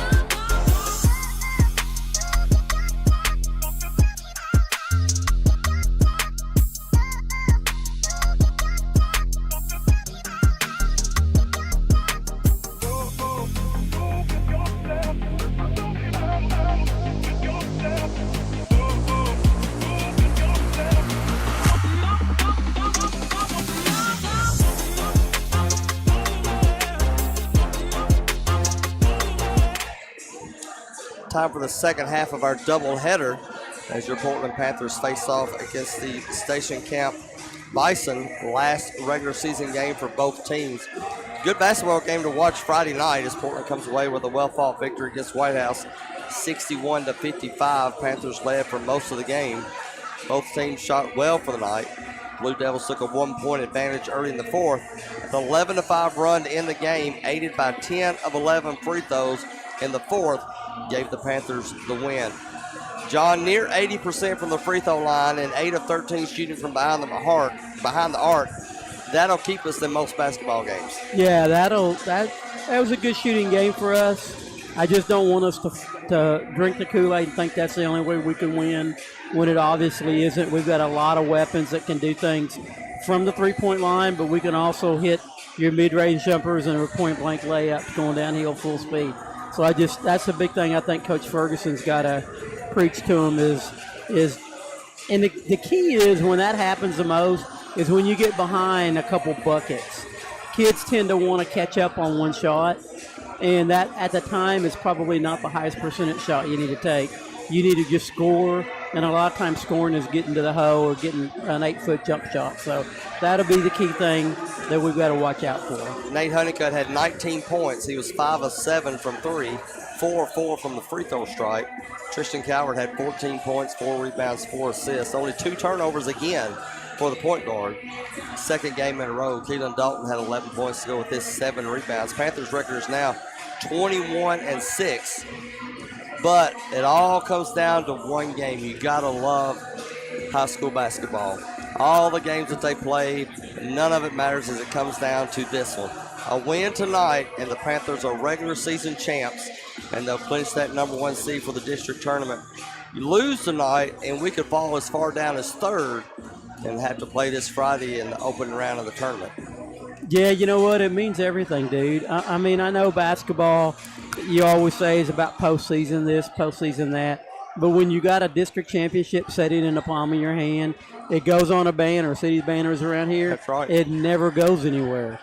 So is that your end goal? No, of course it's not your end goal. But it sure as heck is one of your goals. And to win you a regular season district championship is huge. So we need to come out here and win, especially against somebody who's beat you. That's right. You know what I'm saying? If we were in here against a lower scale team, then maybe it wouldn't be as hard to do. But this team beat us at home. That's right. So, we got to take care of that because that's the only game we lost at home district-wise. Station Camp having a great season. They are 18-7 on the year, 6-3 in the district. Right now they're right behind us, tied with Springfield. Station Camp defeated the Panthers on February the 10th by a score of 63-49. We had no answer for the inside-out game of number 0, Liam Waybright. And your guy, number 4, Connor Arrington, got hot in the second half. Both those guys accounted for 42 of the Bison's 63 points in that first matchup. Interesting to see what changes Coach Ferg will make for this must-win game. Yeah, that's going to be real big tonight. Arrington's going to get his buckets. He's a class player. I don't want to take anything away from any of our guys. I've said that I think he's the best player in the district. I know our parents are all mad at me, like, what are you talking about? What about Tristan, and what about Keelan, and what about all of our guys. And it is what it is. It's just my opinion. He's a pretty solid basketball player. I think we're a solid team. I think he's a solid basketball player. They lean on him a lot. If we keep him from doing anything, we're going to win. Our guys, it's going to be hard to stop all 6 or 7 of our guys that get in there and play. That's what I'm saying. There's nothing wrong with that at all, but they're a pretty legit team. And like you said, I think the Waybright kid is the guy who kind of surprised the heck out of me. It seems like they match up across the board lengthwise with us, and I think that bothers us. I don't have rebound stats with this, but I think rebounding-wise, they were trouble for us. So that's where that's a game like that's where we miss Avery. Because there's times that you've got to have somebody in there that takes up room. Right. And we don't really have a room taker-upper, so to speak. Got you. We'll go down to the public address announcer as they're giving us the starting lineups for both teams. At guard, number 0, Tristan Calvert.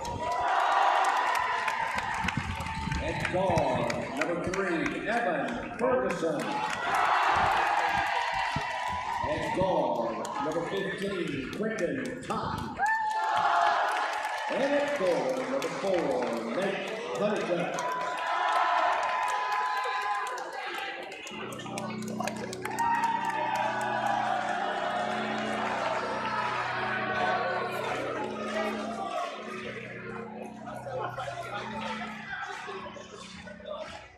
All right, Boston fans, jump on up. Come on, everybody, put your hands together. Stomp your feet, make a little noise. Yeah, yeah. And 3 in a row. You're starting 5. Starting 5 at guard, a 6'3" junior, number 0, Leo.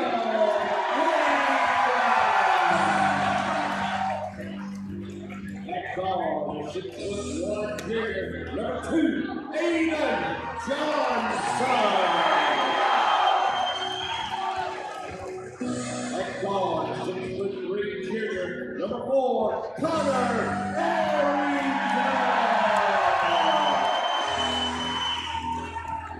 At forward, 6'3" junior, number 10, Trent Fowler. Guard, 6' junior, number 31, Benji Pereira. I'm Nate Honeycutt. I'm Quinte Tite. I'm Keelan Dalton. I'm Evan Brown. I'm Tristan Calvert. This is Coach John Ferguson. It's time for Panther basketball.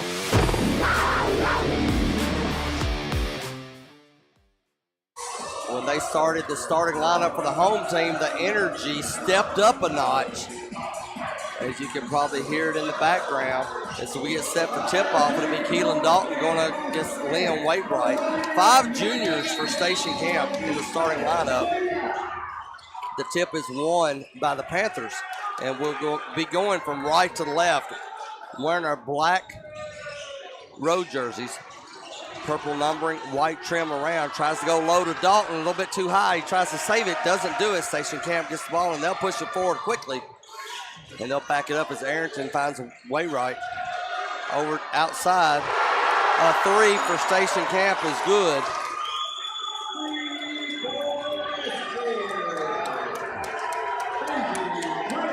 Renji Prince with the quick bucket for Station Camp.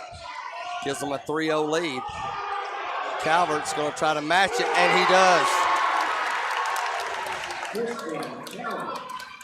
Good to see.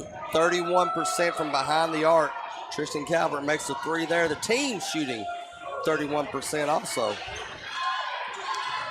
3-3 is your score. Great defense by Quentin. Picking up from the White House game right where he left off.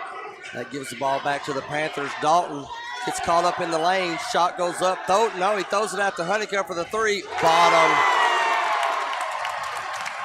Nate Honeycutt picking up where he left off at White House Stadium. Now the Panthers have that 6-3 lead.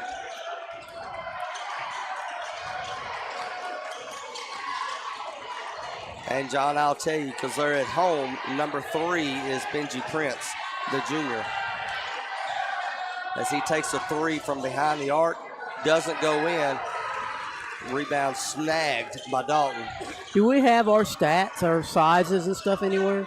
Because everybody they announced for Station Camp was 6'3", and there's no way we go 6'3" across ours. Have not heard. Ferguson gets called for the push-off. It was. Yeah. Good call by the ref. That'd be the first foul of the night going to Evan Ferguson. 2 minutes gone here in the first quarter for the Panthers. It's Quentin Totten, Nate Honeycutt, Keelan Dalton, Tristan Calvert, and Evan Ferguson. Arrington takes a screen, goes over to the right-hand side into the lane, misses a shot. Calvert with the rebound. Calvert rushes into the front court, stutter steps, gives it off to Totten, takes a screen from Calvert. Man defense for Station Camp. Calvert, entry to Dalton. Dalton tries to get into the lane, loses it, tips it out to Ferguson. Nice Ferguson job. takes a drive, and the basket's good. And it's interesting, he's tasked with defending Arrington tonight. And Arrington wasn't hot right out of the gate last time we played him. Prince takes another three, and he makes it again.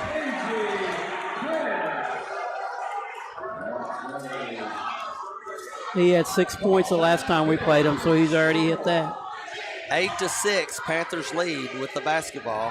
Honeycutt pump fakes the three, then steps over and shoots it in and out. It's about as close as you could get. Waybright against Totten. Hands it off to Arrington. Pump fakes the three. Honeycutt right there. Arrington has to give it up. He'll give it to Prince. Elbow is Fowler. Hands off to Arrington. Takes one from the free throw line. It's good. Score is now tied with 4:26 to go. It's already almost put your babies to sleep and buckle down the hatches time. Totten at the top of the key.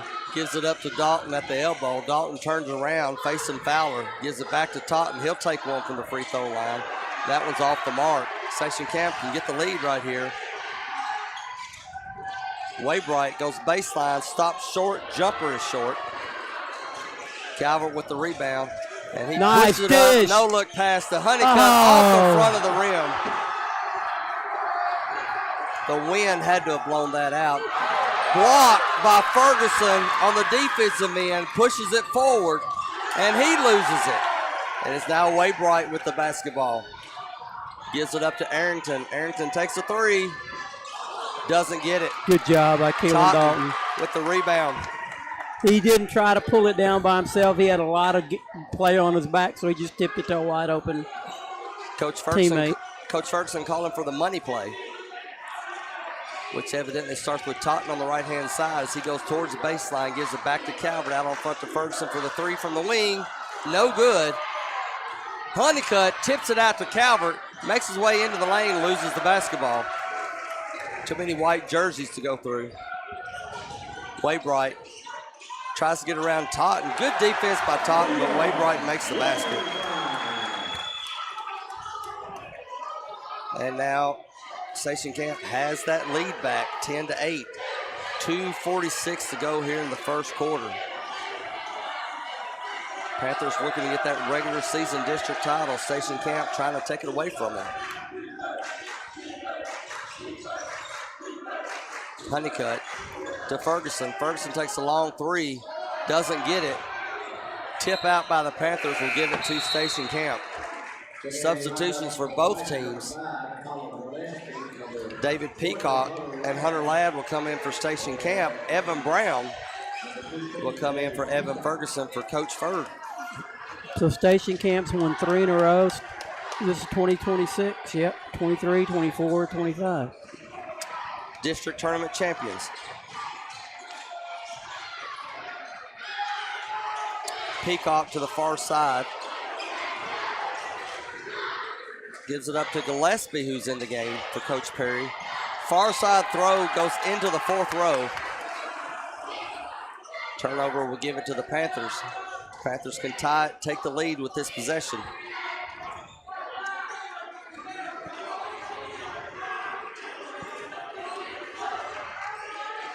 Dalton on the high post, Honeycutt on the low. Calvert stops at the logo. Action has started. Tries to get around Gillespie. Backs it up. He'll give it to Totten. Totten pump fakes. Back to Calvert.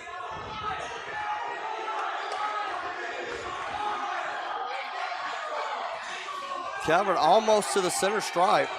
Not being defended at this time. He'll take a screen from Dalton. Nothing there. He's now guarded by Arrington. Gives it down low to Dalton. Dalton pushes. A defender loses the basketball. It'll be out on the Panthers. It'll go to Station Camp, and the Station Camp student body section is already at volume 11. 1:10 to go here in the first. Bison lead by 2. And they have the basketball coming up against this Panther defense. Gillespie, short jumper is good. Now a 4-point lead. 12-8, under a minute to go. Yeah, the key is we ain't got to get it back all at one time. Just be patient, look for your best shot. Don't force threes. If they're there, take them, but don't force them.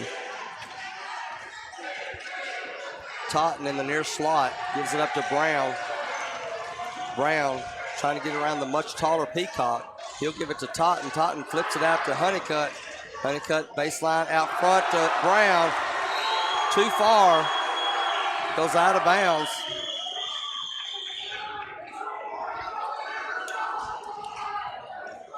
And the Panthers look a little discombobulated early on here in the ball game. 20 seconds to go here in the first. Station Camp with a 4-point lead and the basketball.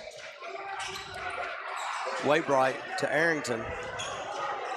Back to Waybright. Waybright now being guarded by Calvert. Calvert gets through a screen over to Arrington, backs up, takes a 3 straight away. It's good with 2 seconds to go. At the end of 1, a contested 3 by Connor Arrington gives Station Camp a 7-point lead. Station Camp 15, Portland 8.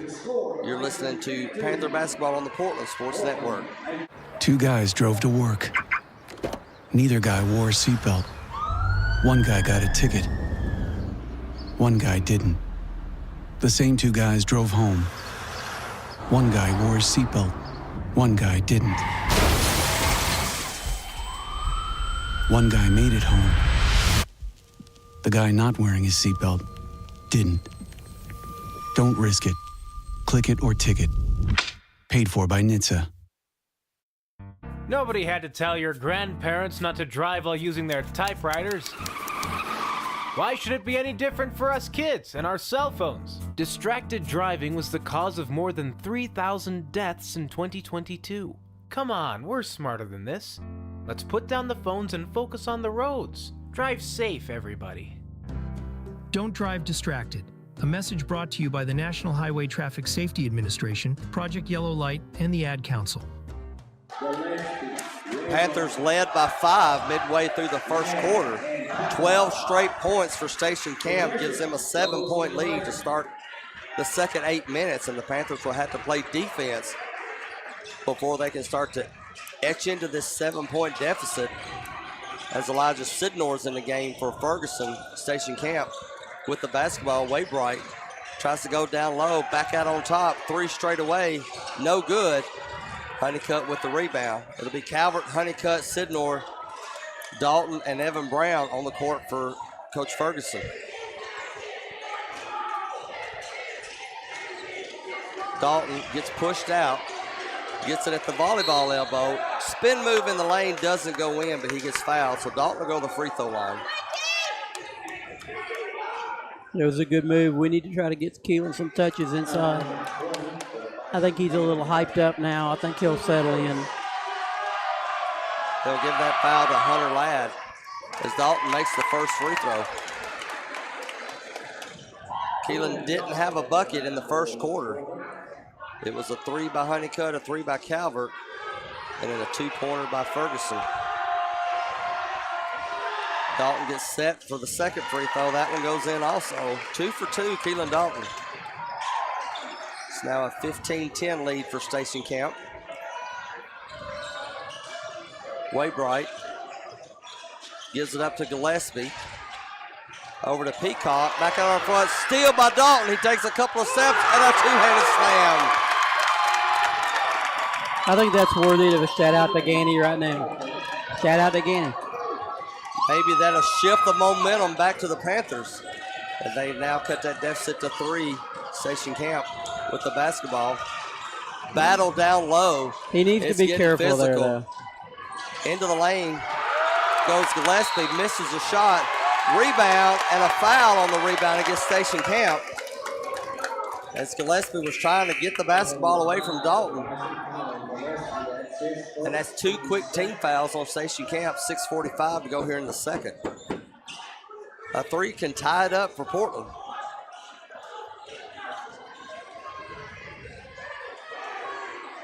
Just whenever we get that low post contact on defense, you got to make sure your arms don't extend. Because depending on the angle of the referee, you might think you push. Honeycutt pops out, gets the pass from Calvert. Tries to get it to Dalton. Dalton throws it back over to Calvert. Calvert dribbles to the front. Whoa. And they'll call push off on Calvert. Yeah, I think Keelan. That is correct. Keelan Dalton with his first foul of the night. Yeah, that was kind of iffy for sure.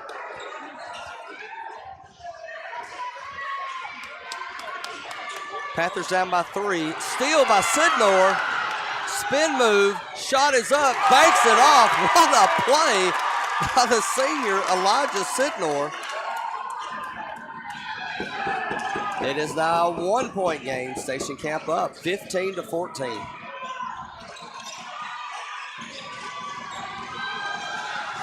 Into the baseline of Station Camp. Prince dribbles out front, gives it to Arrington. Arrington almost loses it. He gets it back at the top of the key, and he makes a 3. That is his spot. As he's made 2 from that area. 18-14, Station Camp leads.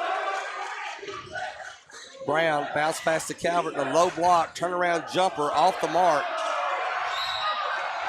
Ooh, I think of the jump more than the foul. We'll see if that's a reach-in foul or a jump ball. They're going to call a reach-in foul against Brown. He come from behind and tried to tie it up. I thought he looked clean to me.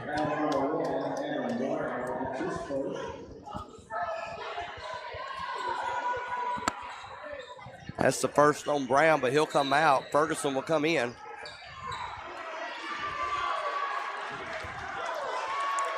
Sidnor waiting on Waybright. Waybright tries to go to the left-hand side, and they'll call defensive foul against Sidnor. That was tough. He moved his feet. His shoulders were square. He went right through him.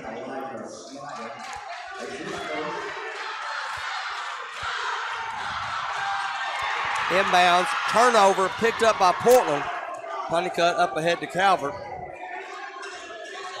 Calvert goes opposite the screen to the baseline, jumps, tries to throw it ahead. It's knocked out of bounds by Station Camp. A break for the Panthers. You're right.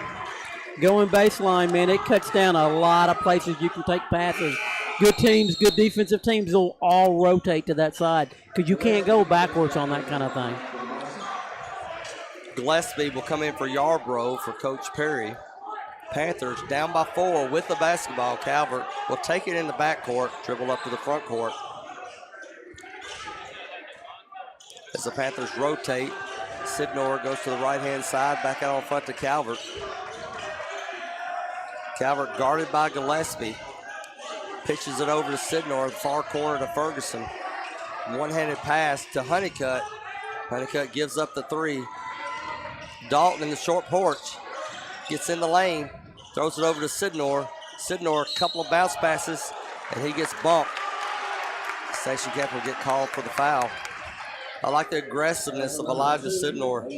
Yeah, he's offensive side. Contrary to popular belief, he's putting it up. So far. Discussion upon the referees. One referee had it baseline. The other referee says it was during the shot. I thought it was in the shot. So Elijah will get 2.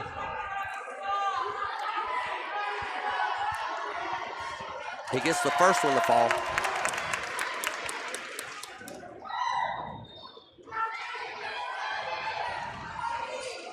Sidnor goes 2 for 2 from the free throw line.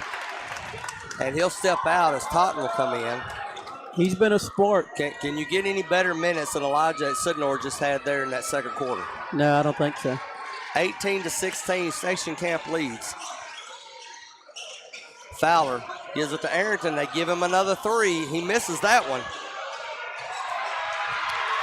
Calvert picks up the loose ball. Up ahead to Honeycutt for the layup. Kristen did a really good job. He was getting bumped all over the place down there. Still kept possession of the ball and then turned up court. Great pass. So with 4:05 to go, it is now tied back up.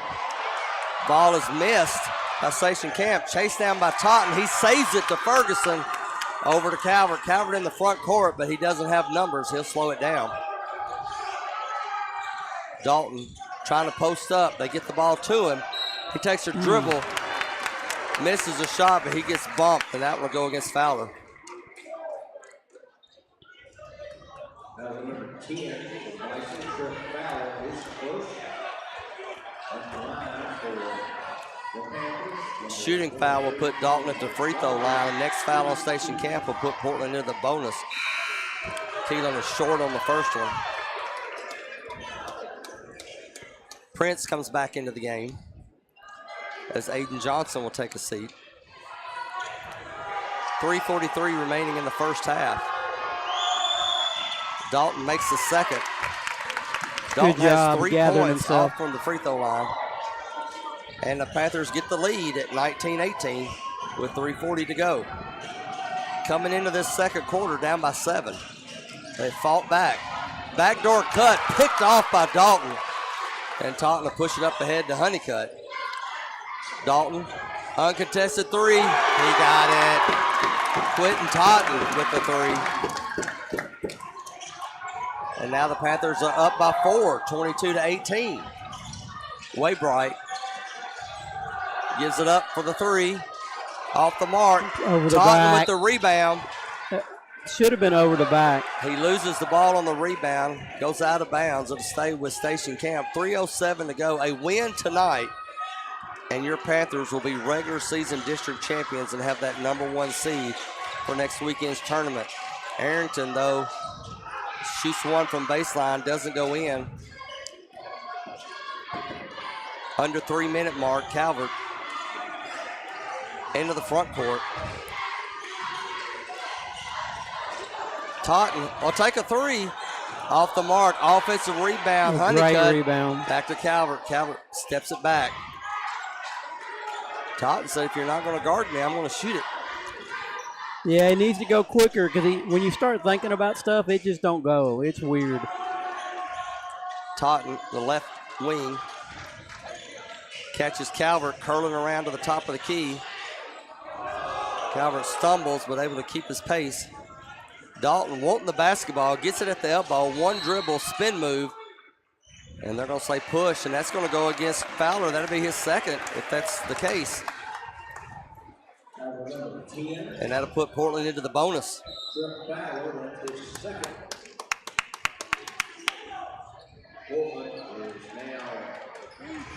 Keelan, 3 points from the night, all of them from the stripe.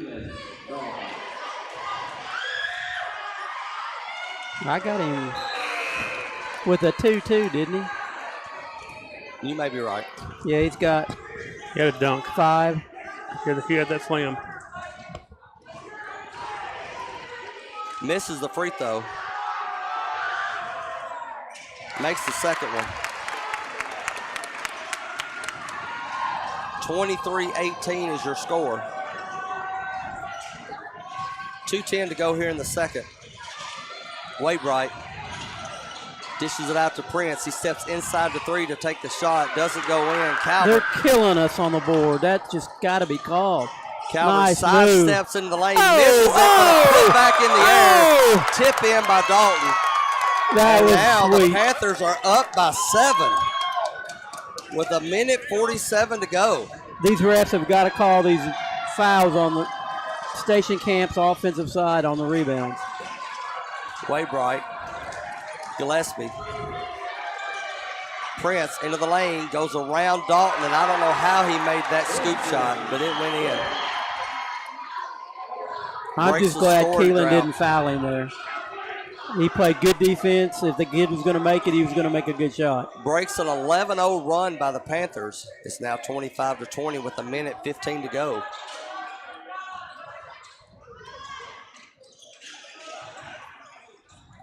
Dalton at the top of the key, gives it up to Calvert. Calvert to the elbow, backs up. 1 minute remaining. Screen from Dalton to the left. Mid-range jumper is short. Station Camp with the basketball now. 53 to go. 5-point lead for Portland. Waybright trying to get around Totten. He can't do it. Totten tips the ball up. Waybright gets it back. Doesn't get called for the push-off. Prince gets around Honeycutt, gets fouled, driving to the basket. Benji Prince will go to the free throw line.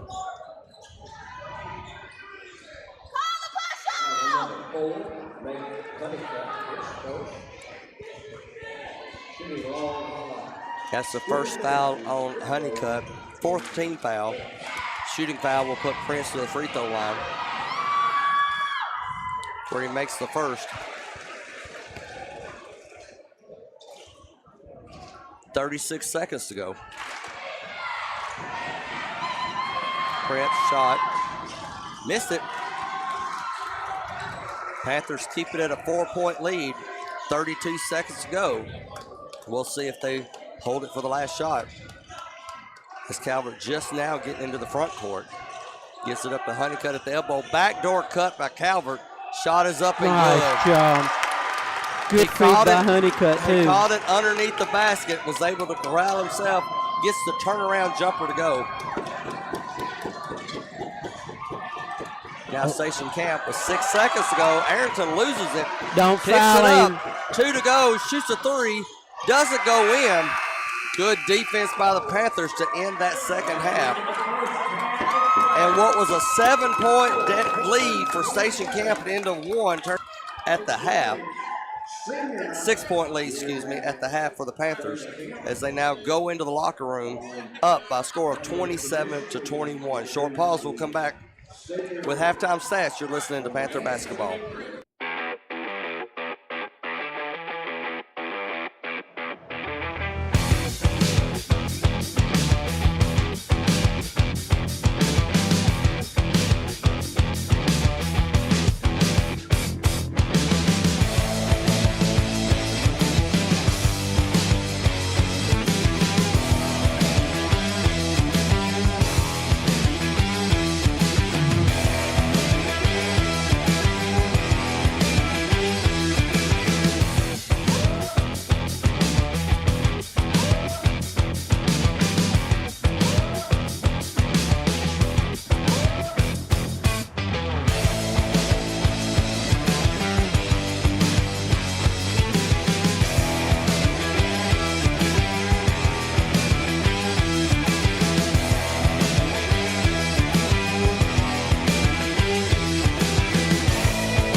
Tennessee Commission for the United States Semi-Quincentennial was created to plan, encourage, develop, and coordinate the commemoration of the 250th anniversary of the founding of the United States, and recognize Tennessee's integral role in that event and the impact of its people on the nation's past, present, and future.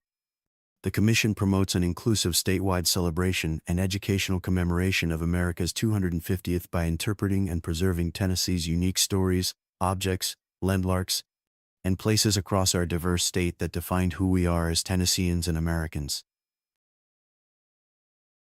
Smokey the Bear's. Then you know why Smokey tells you when he sees you passing through. Remember, please be careful, it's the least that you can do. What you desire, don't play with matches, don't play with fire. After 80 years of learning his wildfire prevention tips, Smokey Bear lives within us all. Learn more at SmokeyBear.com. And remember, Only you can prevent wildfires. brought to you by the USDA Forest Service, your state forester, and the Ad Council. Join us Saturdays from 9 a.m. to 11 a.m. for Off the Rails, brought to you by Portland Sports Network's YouTube channel. Hosted by Coach Miguel Almendarez, Kyle Eden, and Coach John Thayer. We talk about local high school sports, as well as other local and college sports, and any other subject that might come up. Tune in and join in on the conversation. Off the Rails.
Senior recognition night going on here at Station Camp High School, where at halftime your score is Portland 27, Station Camp 21. A tale of two halves as Station Camp ended the first with a 12-0 run to end the quarter up 15-8. Panthers turn it up a notch and on the defensive side to start the second, tying the score at 18 and ending the half on 11-3 run to go into the locker room up by 6. And John, a very physical basketball game as the refs are kind of letting them play. Yeah, at certain points they are, certain points they're not. It's just kind of weird. I like the way our defense is doing a good job. And where they're doing a good job is we're jumping some of their passes. But when you do that, that leaves the back door wide open. So your other teammates have got to really pick it up and get back and almost cover two guys. So they've been phenomenal at doing that tonight to get us some cheap steals. And to discuss what's at stake tonight, as we've already said, Panthers win tonight and they get that #1 seed locked. They're regular season champions no matter what's going on other ways. But White House is at Springfield tonight, and that game is very important if Portland loses tonight. If Portland loses tonight and Springfield defeats White House, that'll actually drop Portland down to the #3 seed, and we'll end up having to play Friday night against Greenbrier in that opening round matchup. If White House defeats Springfield tonight and Portland loses tonight, Portland will keep that #2 seed. Right, so White House is going to do us a favor if they can win. Right. If we don't win. Right. But we're going to win. And right now, White House going into the half, they're up on Springfield by a score of 30-23. And that game is being played at Springfield, so you can imagine how physical that game is going. Yeah, it'll be a battle. But like I said, I don't know if we were on air or off air, but I just think White House with Coleman, Holmes, and Taylor inside together at the same time, I don't think Springfield can match up with that. And, the big thing, too, is if the referees don't let White House bulldoze through rebounds, they just call it. They're not going to stay in the game rebounding. And that was one of the big things here tonight. A couple times down, when White House would shoot and miss and we would get the rebound, they were actually letting some of the bulldozing go on. And referees got to clean that up. That's just not proper basketball. They're not over their back. They're just running through your back to see if they can get a turnover, get you to fall. And it's something I've never seen before, but I don't like the trend that it started. I don't like that kind of basketball. It's not really what basketball is all about. Some looked pretty obvious from both sides. Yeah. That I was surprised at how they were letting them get away. Right. And we're not a steamrolling kind of team. I don't think Coach Ferg teaches that kind of thing. But Springfield does it bad. And it looked like tonight a couple times Station Camp, when we were starting to get on a run, was trying to steamroll us to get us to turn the ball over. So that gives the Springfield actually won against White House on White House's court by a score of 10 earlier this year. So that could just kind of tells you that looking for payback from White House. The other game going on tonight, which will not affect Portland, is Greenbrier at Liberty Creek. We'll take a short pause as they finish up the senior recognition announcements and teams come back on the court, and we'll get ready for second half action of Panther basketball. Graphic Obsessions on Main is in a larger space and has more to choose from than ever. Tons of Panther designs we can print in minutes. Tons of inventory you can grab right off the rack today. And the amazing new hat bar, where you can customize your own hat. See a design you love but not in your size? We'll print it in just minutes. So many unique gift items right in the store. With the holidays fast approaching, remember, shop early at Graphic Obsessions on Main in Portland.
Portland High School looking to go 2-0 tonight as the Lady Panthers defeated Station Camp Lady Bison earlier this evening by a final score of 45-32 to get that number 2 seed for this weekend's tournament.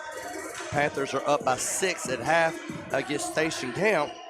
And I like the balanced scoring for Coach Ferguson's team, John. Yeah, we're looking pretty good right now. Tristan Calvert's got 5. Evan Ferguson's got 2. Nate Honeycutt's got 5. Quentin Totten's got 3. Keelan Dalton's 8. Elijah Sitnor putting a little spark in off the bench at 4. We're 6 from 8 from the free throw line. Rebounds, Calvert 5, Dalton 5, Ferguson 1, Honeycutt 3, Totten 3. Steals, Dalton, Honeycutt, Totten, Sitnor all with 1. 1 block shot by Ferguson. Assists, Calvert, Dalton, Ferguson, Honeycutt all have 1. 5 total turnovers for the game, so that's not too bad at all. For Station Camp, Wade Bright's got 2, Arrington's got 8, Benji Price has got 9, Gillespie's got 2. They're 1 from 2 from the free throw line. So the Panthers are 6 for 8 from the free throw line. That's got to stay solid there. That's kind of deals that you win ball games on your free throw line. Even early, I mean, if you split the difference there and only miss 2 or 3 of them, then that's the gap smaller. I mean, it's just really basic stuff. The Panthers did a great job of adjusting in that second quarter and defending the 3 much better off Station Camp. But you got to wonder, halftime is always a game of adjustments, and then what does the other coach do to counter-adjust your adjustment in the second half? So you got to wonder, is that going to free up Wade Bright a little bit more for those drives down the lane?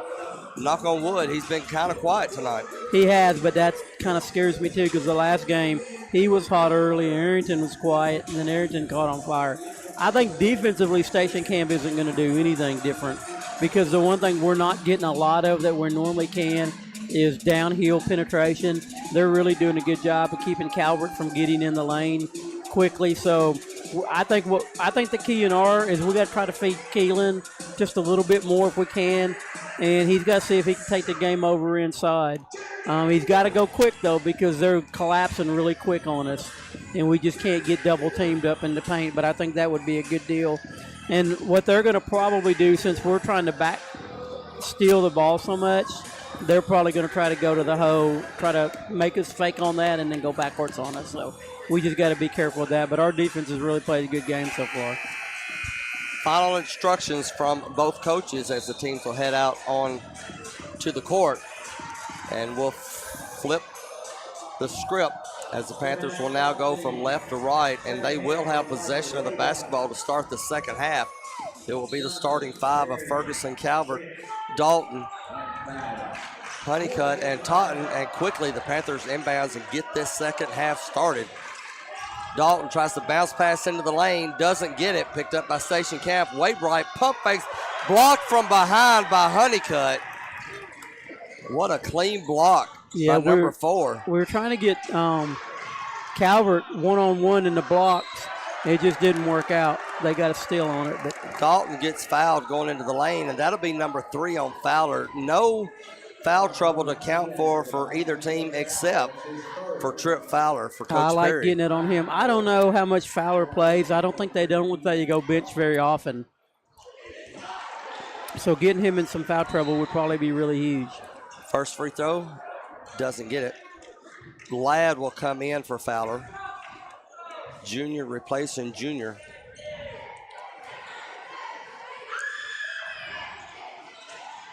Dalton makes the second. No seniors listed on this roster for Station Camp. Nope, they're a very, very young team. I would say they're probably the team to beat next year, but let's win us a district championship this year and worry about it later. Station Camp goes out of bounds on the baseline drive.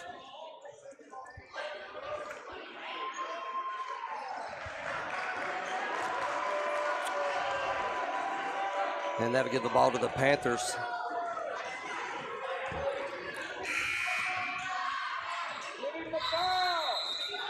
All right, whistle blown and there's discussion. I don't think anybody understood what the call was, as now they're going over to Coach Perry and explaining.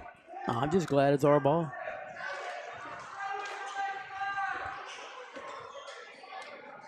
So the Panthers will have to re-inbounds. And we'll get started back up again, just starting here in the third quarter. A 28-21 lead for your Panthers. Dalton gets held from behind on the entry pass, and that'll go against Ladd. So 2 quick team fouls on Station Camp to start the third quarter. Yeah, and we're trying to take the ball down low is where they had it, so I think keep trying to feed it. Just don't feed it carelessly. Get it to the side, the side that he's blocking out, not his other hand. Totten will inbounds, gets it to Dalton at the baseline.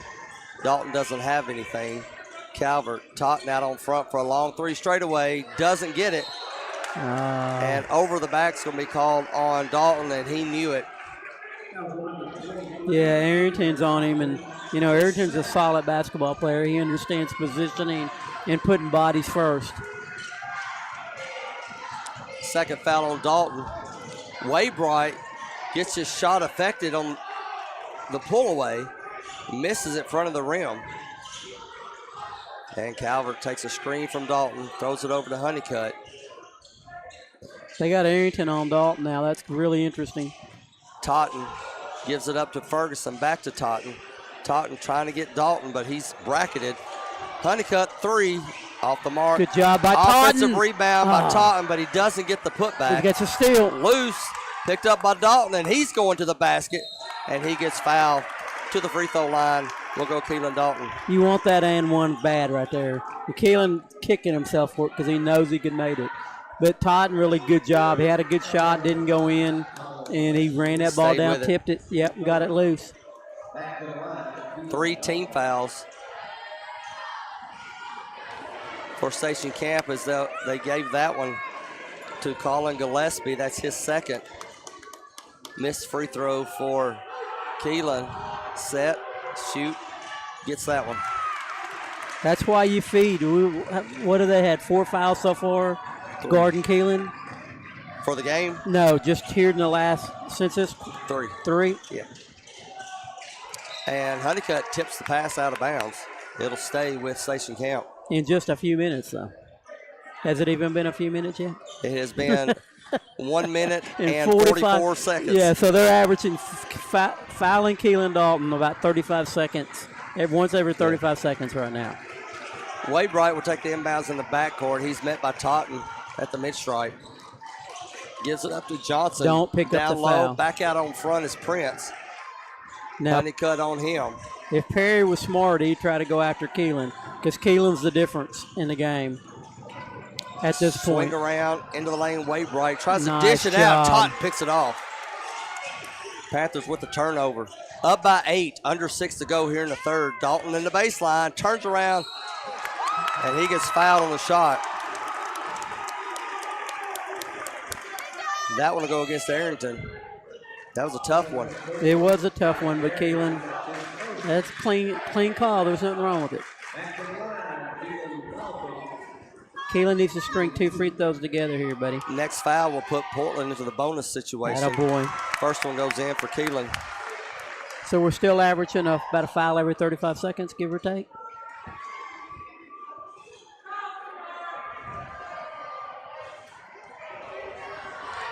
Keelan spins, sets, shoots. Gets Attaboy. it. 2 for 2 from the line for Keelan. He now has 12 points. I tell you, A Quinn 10-point Totten lead. is playing unbelievable defense. 31-21, No. 3 from Prince. That was contested. Offensive rebound as Waybright gets pushed. Who'd they call it on? I wonder, Ferguson? They'll give that one to number 04.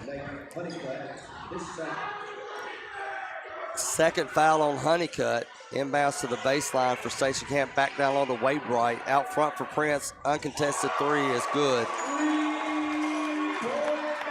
Cannot leave him open, as the Panthers had stacked the paint on the inbounds and left Prince open at the top of the key. Calvert.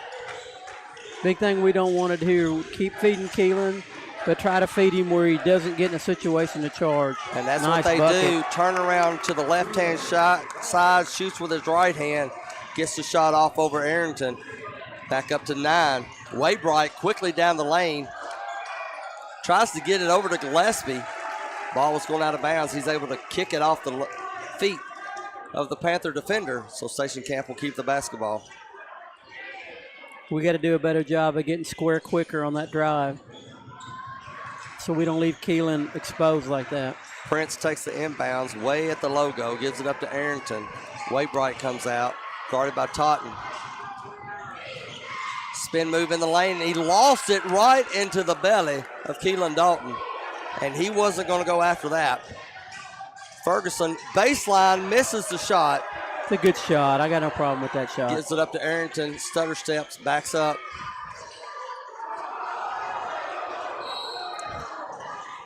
Whistle is blown, and they're going to call foul on the Panthers.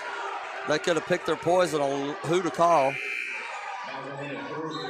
If I'm Coach Perry, man, everything I'm doing, I'm going inside. I'm trying my hardest to get Keelan Dalton his third foul to try to get him some bench time right now.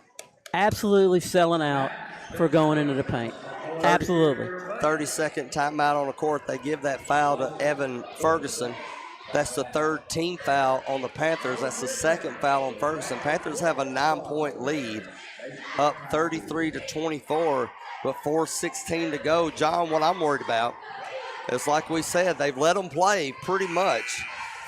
You're seeing a lot of obvious stuff that's not getting called from both sides. Right. And you got to worry, when are they going to flip the switch and say, okay, I'm going to start calling this? I bet they don't. And which team adjusts quick enough? Keelan's had 12 free throw attempts. So every time he's taking a free throw, he's picking up a foul. If Coach Perry had any sense at all, that's all he's going to do is tell all his players, we're going inside, we're going to Keelan Dalton, we're going to get fouls on him, period. Station Camp to inbounds. Arrington takes a three way off the mark. Tipped out in front by Dalton, picked up by Ferguson. Gives it up to Totten. Totten doesn't have numbers, but he goes baseline anyway. Tries to dish it out to Calvert. Ball is loose. Saved by Arrington. Station Camp with possession. Up ahead to Waybright. Waybright picks up his dribble. Arrington at the elbow. Turn around and backs it up. Gillespie to Fowler, who is back into the game with 3 fouls. Over to Arrington. Gets bumped, no harm. Backs up, shoots a 3. Off the mark, chased down by Dalton. Panthers up by 9, can go double digits here at the 3:30 mark of the third quarter. One thing that I think might affect Arrington is having to guard Keelan. Like, he's not used to, he's a guard, he's not a center. Having to deal with that. Good defense by Station Camp as they take it away from Dalton from down low from behind. Gillespie goes into the lane, gets bumped. Shot goes in, and that'll send Gillespie to the free throw line for an and one.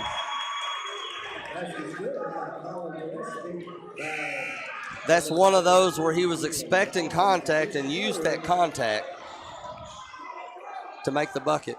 Evan Brown will come in for Ferguson.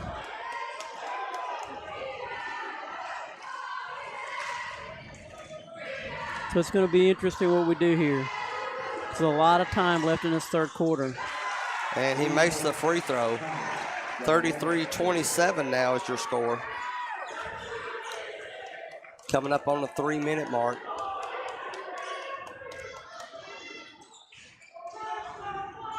Honeycutt, guarded by Peacock. Out front to Totten. Back to Calvert.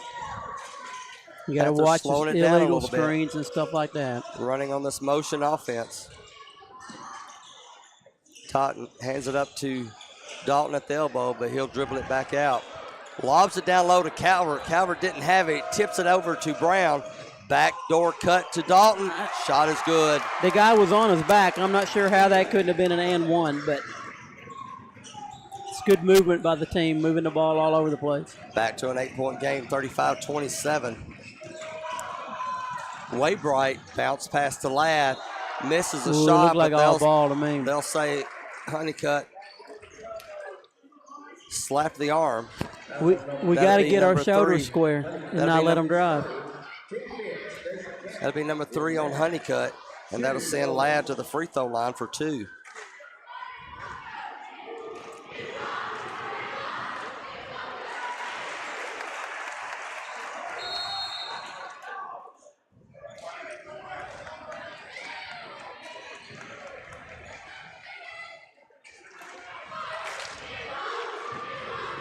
Free throw is made. Second one goes in. 35-29 now, a 6-point lead for the Panthers. 2:14 to go here in the third.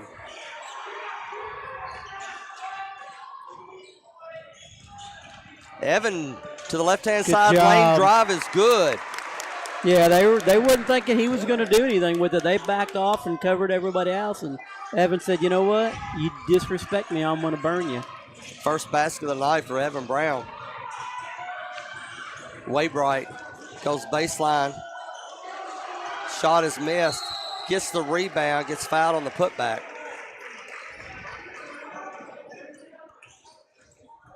That one will go against Quentin Totten. That's his first of the night. Yeah, that was a good foul. You players got to know who's got fouls, who don't got fouls. So if there's some stuff that's got to get contested, you got to be the one to put your nose in there. Good job.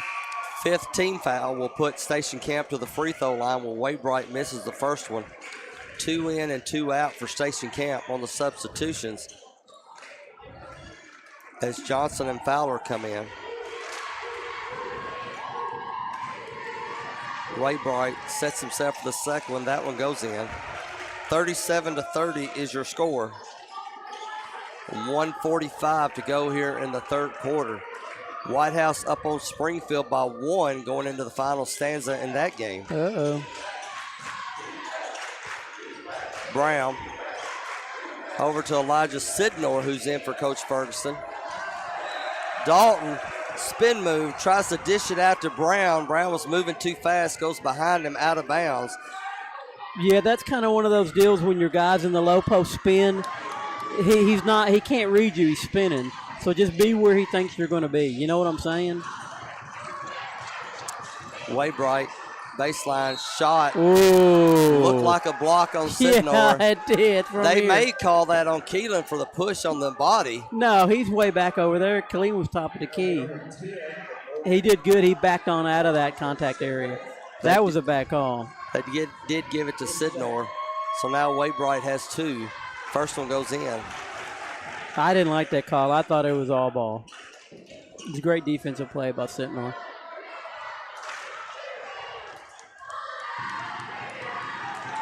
Second one's up. No good. Dalton with his 84th rebound of the night. 37-31 is your score. Hitting the 60-second mark here in the third.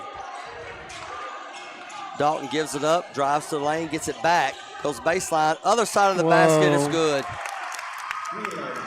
Did a good job. One, I'm afraid of someone stepping down on him and getting a bad charge call, but he's turning it on. 8-point lead for the Panthers. Waybright dishes it out. Prince has another 3 on the way, doesn't get it. Another rebound. That's a good call by Dalton and a foul on Waybright. 90 feet away from the basket. Keelan did a good job of not being lethargic on that rebound and just knowing they're coming forward and ripping it out quick. So now both teams in the bonus situation. Dalton will go to the free throw line. How many free throw attempts has he had, John? I don't know. I've lost track. I didn't write it down. It was 12 a minute ago, I thought. Well, he's made 9 for sure. As that first one goes in. That was his 13th. Spin, set, shot, doesn't get it. So the lead stays at 9 with 33 seconds to go. Arrington to Johnson. On front to Prince. To the far side of Waybright. Looks at the score clock. It says 23. Arrington guarded by Calvert. Just don't foul, Keelan. And Honeycutt's on the bench. Brown tips it out, goes into the backcourt, out of bounds. It'll stay with Station Camp. 12 seconds to go. Great defense by Evan Brown there. Station Camp will inbounds in the backcourt. It'll be Waybright who takes it. 10 seconds to go. Totten gets him pretty quickly. Bounce pass back to Waybright. Tries to shoot one, doesn't go. Don't 2 reach. seconds, they're not going to get one off.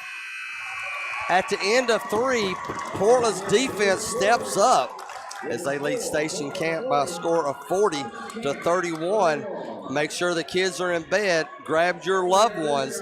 It's going to be a scary final 8 minutes of Panther basketball. From phones and laptops to toys and tools, many of our favorite things run on batteries. But when tossed in the trash or recycling bin, these batteries can spark intense fires that are nearly impossible to stop. Battery fires are happening more often. They've destroyed homes, burned down garbage trucks and recycling centers, and, tragically, taken lives.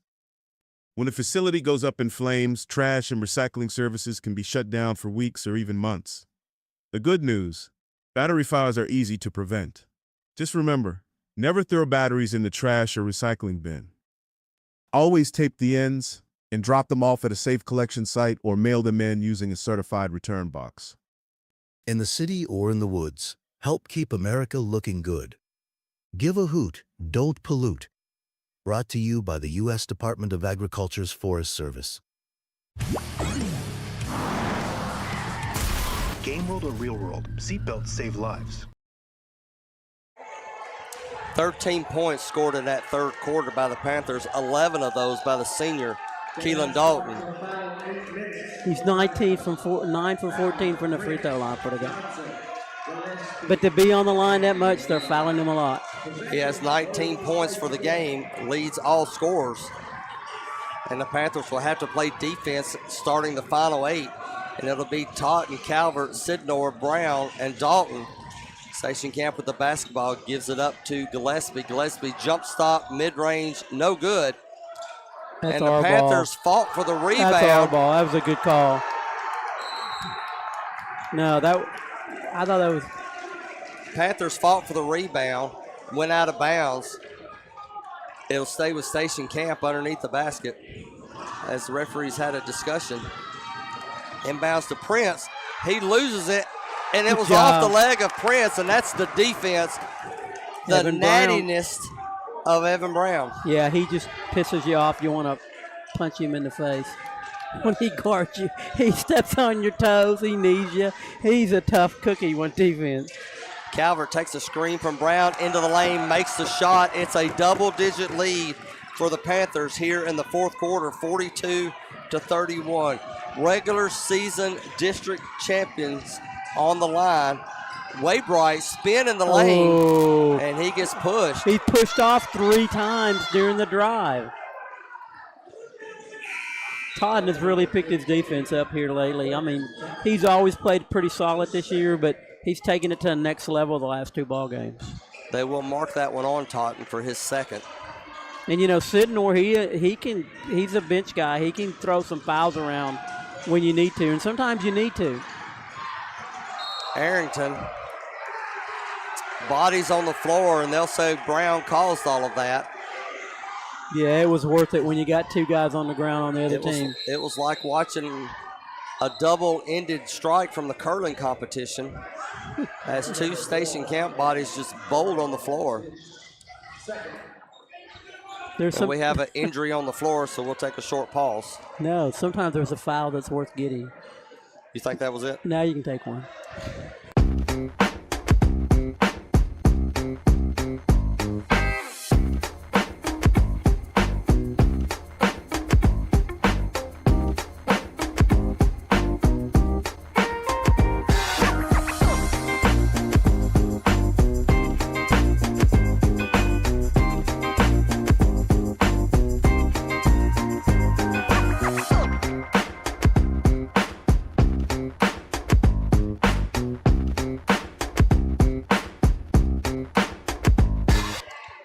7 minutes, 10 seconds remaining in the fourth quarter. Panthers with an 11-point lead.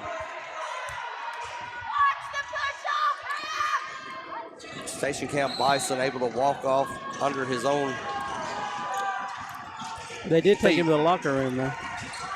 Station Camp with the basketball after they called a foul on Brown. Arrington That's a hits nice one shot. from the paint.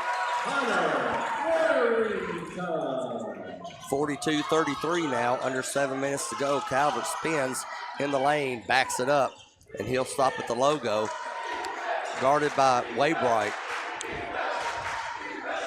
He'll get up to Ferguson, who's in the game, come in for Sidnor.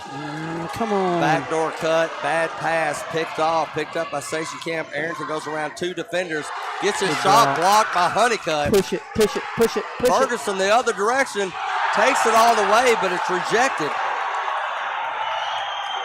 And Station Camp with the basketball. That got the student body section riled up. Arrington gives it to Waybright. Goes over to Gillespie, goes baseline, and they're going to call that block a foul on Dalton.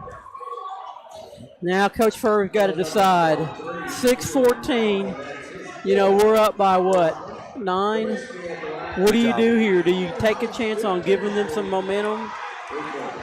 And we're talking about Keelan Dalton getting his 4th foul. Caldwell's coming in. and Gillespie will have 2. And just as you heard, the junior Will Cottle will come into the game as Dalton will take a seat. Be interesting. We'll put it down the 6:14 mark. Good job by Calvert, the second rebounder there. Missed free throw, gives it back to the Panthers. Whistle and a foul on Station Camp as they just couldn't keep up with Calvert.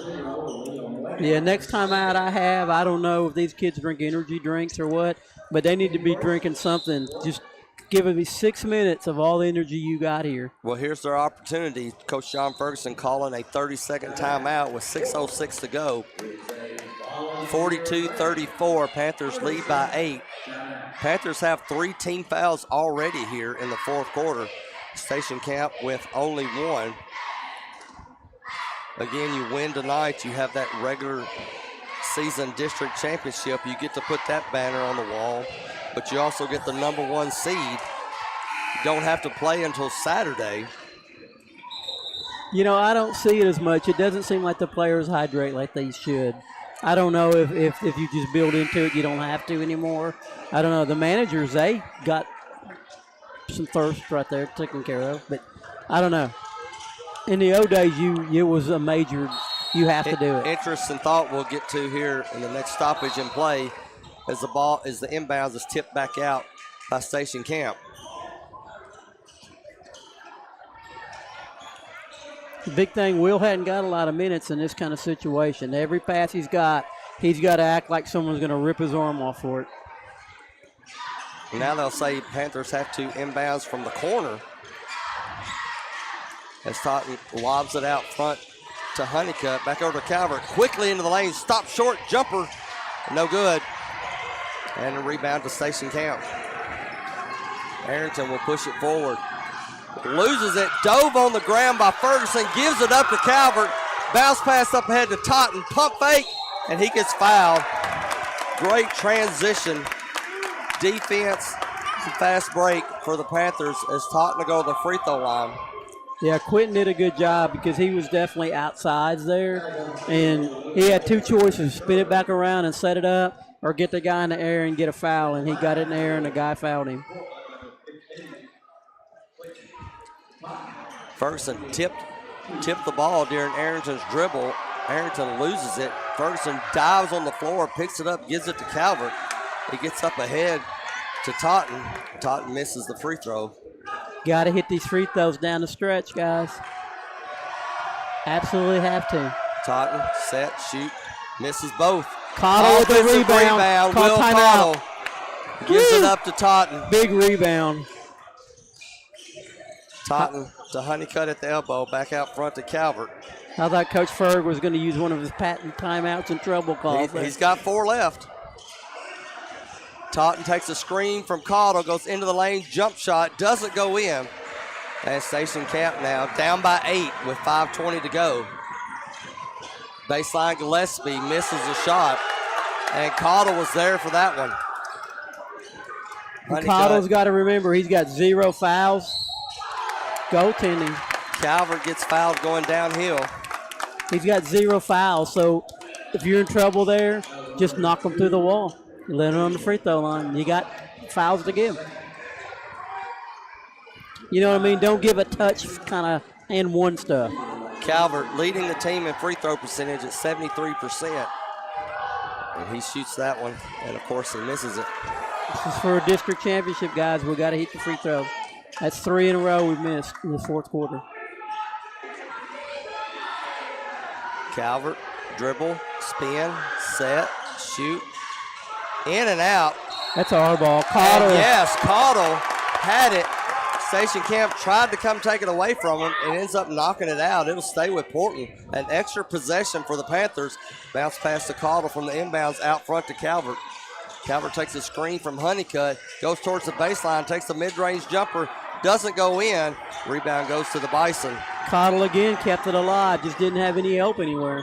Under 5 minutes to go.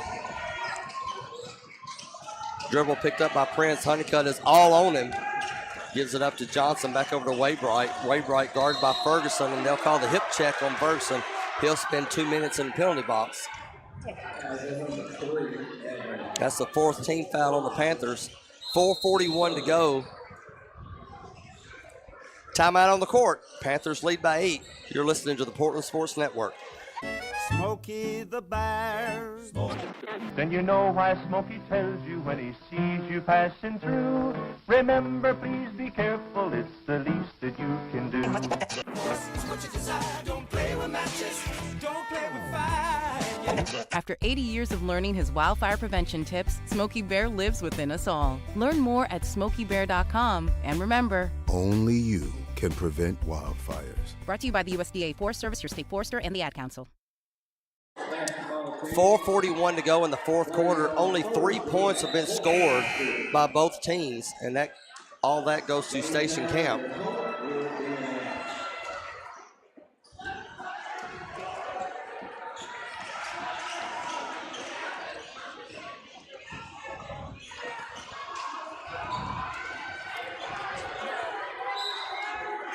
Yeah, you're right.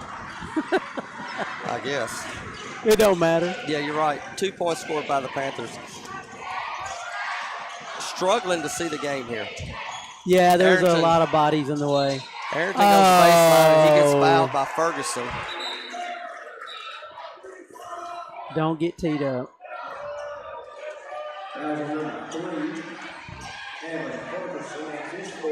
That's the 4th foul on Ferguson. So now foul trouble becomes an issue. You got 4 on Ferguson, 4 on Dalton, 3 on Honeycutt. And now Arrington goes to the free throw line. Ooh, big miss. That You wouldn't Station- expect that from him down the stretch. The Station Camp is now in the bonus. We got a block out here. No offensive rebounds for sure. Cottle's got to root in and let Taunton go get it. Arrington makes that one.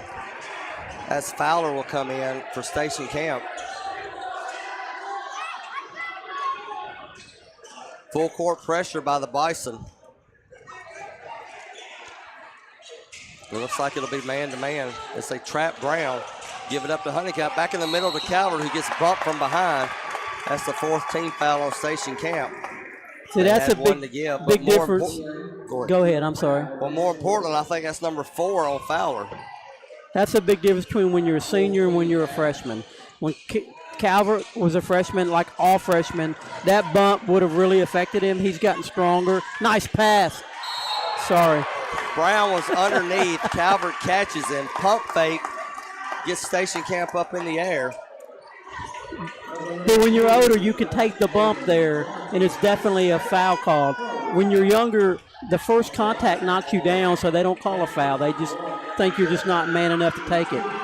Johnson with the foul. Brown to the free throw line. We missed Free 5 throw, in a row. no good. I'm trying to swing it the other way, but Slane haven't even it's gonna. Second one. That one goes in. Evan Brown with the free throw. 4:17 to go. It's an 8-point lead for the Panthers. Waybright bounce pass That's our to ball. Fowler, out of bounds, and Sir. it'll go to the Panthers. Good defense on a lot of people. I couldn't call one person in particular there. Prince comes into the game for Coach Perry, the three-point shooter. He has 12 points on the night. Taunton comes in to get the inbounds, dribbles his way into the front court. He's got numbers, gets it over to Cottle, misses the shot. Had the layup. It was contested. Prince to Arrington. Arrington meets up with Cottle. Gets it over to Prince for the three. It's good. Cannot leave him open. 43-38 now. It's down to a 5-point lead. Taunton to Honeycutt. Gives it That over was to a Calvert. foul. Both teams are in the bonus. Station Camp trying to jump all passes. Calvert gets blitzed, throws it over to Honeycutt. Station Camp recovers. Honeycutt gets over to the left, takes a three, misses it. Taunton with the offensive rebound and the foul on the putback. It was a huge rebound, but I tell you what, Cottle was in there blocking his guy out where there was not so much contestant where he could come in and get that thing. If your other two guys aren't blocking out, there's no way you can make that rebound. At the line will be Quentin Totten.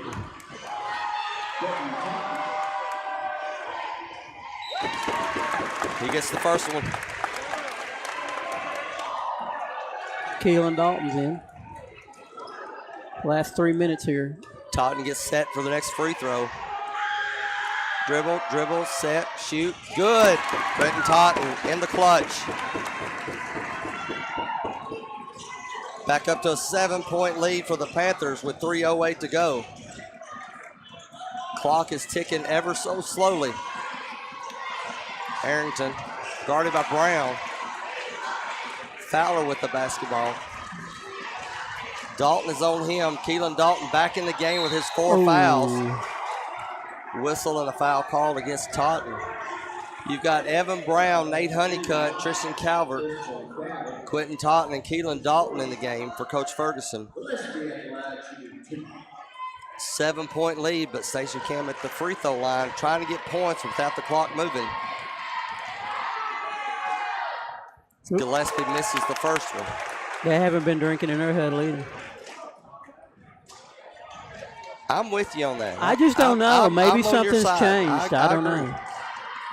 Gillespie's free throw goes in. Substitution is Fowler will come out. Johnson will come in. No, Keelan's open down there. Don't even think about it. Inbounds. Honeycutt gets it back. No look pass to Dalton. One dribble, layup on the other side. That's the way you break a press. Right, but you meant what I meant, not think about the long court pass. That, yes. 47 to 39 is your score. Wainwright to the lane. Misses a shot. Honeycutt with the rebound. And the Panthers have an 8-point lead and the basketball. Totten gives it over to Brown. Pass to Dalton. He goes baseline. No call on the contact. Bucket for Dalton. And now it's a 10-point lead. That was close. Arrington was doing his best Lottie Divac impersonation as Prince fadeaway is good. 49 to 41. Timeout on the court. 2:07 remaining. Panthers lead by 8. This is the Portland Sports Network.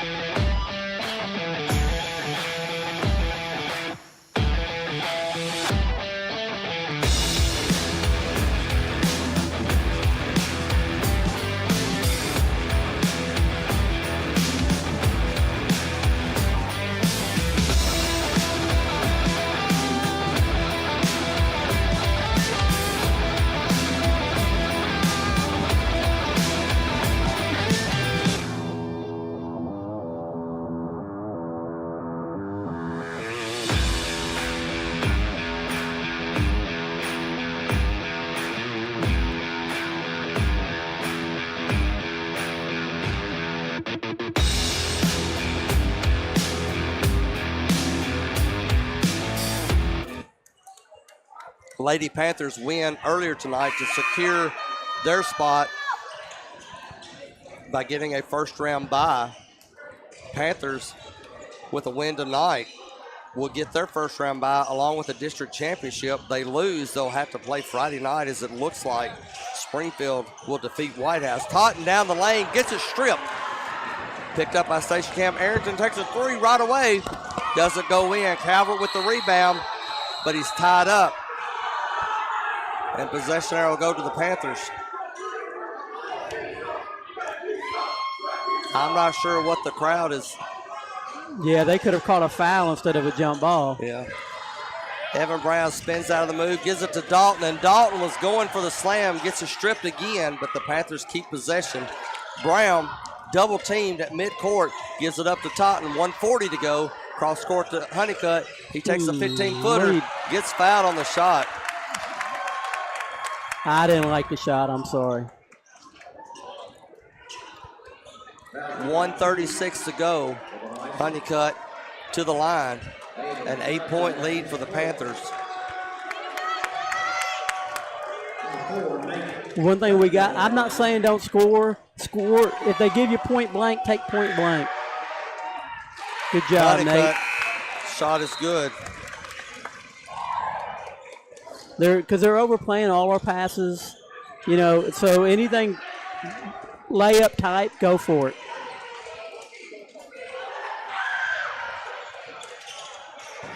Great Misses job. the offensive rebound by Totten. A minute 32 to go. Calvert.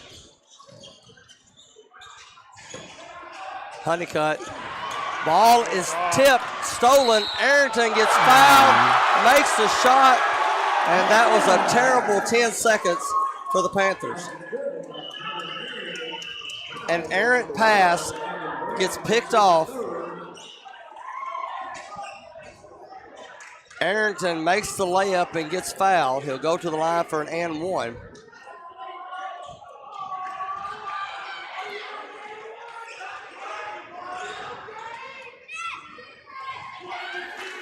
(50-43) is your score as they clean up residue on the court.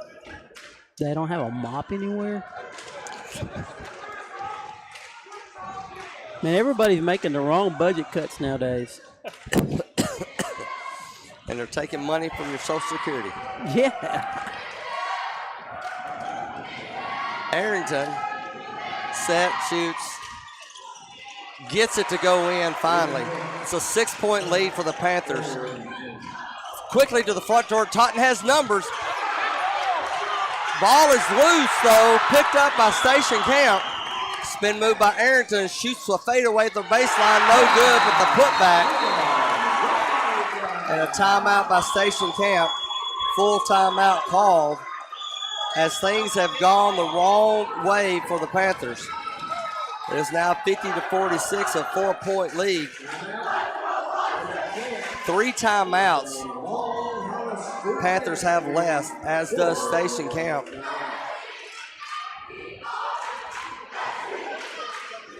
And just tough plays there for the Panthers, John. Going back to the play before where we're trying to throw it cross court. Yeah, that was bad because it wasn't cross court. It was lateral. Cross court laterally. towards the back. Yeah. Laterally cross court, which happened a couple weeks ago. Almost lost us a game when we were trying to end it. Same pass, same type of pass. You can't make that pass. And then what we're forgetting for whatever reason is the longer we have possession of the ball without shooting is the closer to winning the ball game that we are. We're just not quite grasping that because there's been 2 or 3 times that, a dribble out, but we're forcing passes. These kids have quick hands. They're 6'3", every one of them. We've done a great job. We played a great game, but we're kind of rushing it. We're kind of pushing it in certain areas that we don't really need to push it. Credit to Station Camp. They're not fouling immediately. They're playing defense, and the Panthers are making the mistakes. Yeah, what they're doing is trapping us and making us chase. And then once we got open. As they will call a foul on Station Camp there as Gillespie was reaching in on Calvert. Tristan will go to the free throw line. 1:02 remaining, a 4-point lead. They don't get any bigger than these 2 free throws so far in this game. Right, but they're trapping us, and then when we beat it, they're transitioning back on defense and getting our errant passes. Shot. Rolls in from the front of the rim.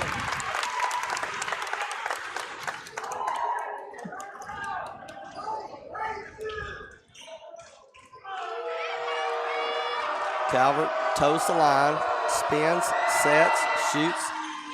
No good. Picked up by Station Camp. 51-46 is your score. Waybright gives it up to Arrington, shoots a long 3. Doesn't get it. Totten with the rebound. Pushes it up ahead to Brown, and Brown will hold it up. That should have been a foul. Bounce pass over to Calvert. Calvert tries to get one on the baseline. Shot's deflected out of bounds. 42 seconds remaining. Panthers to inbound from the baseline. Honeycutt to Dalton at the top of the key. Swings it around to Calvert. Down low to Honeycutt.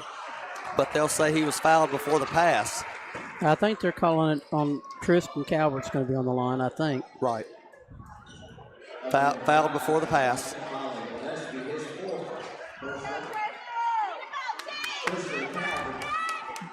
Got to bend your knees. Tristan with 2. There he goes. It's good. That's the first thing that goes. That's the thing you got to concentrate the most down the stretch. Is get those knees bent. Tristan to make it a 3-possession game. Doesn't do it, but an offensive rebound to Quentin Totten. That was a great rebound. 35 seconds, and they'll foul Brown. What a huge rebound. 52-46. Panthers now up by 6. Going to the free throw line with 34 seconds remaining. That'll make you scream as a head coach when you lose a rebound like that. Come on, Evan. Bury them both, buddy. Shot is up. It goes in.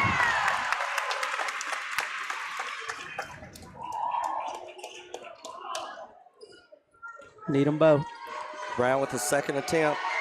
Up. No good. Gets Got his own rebound.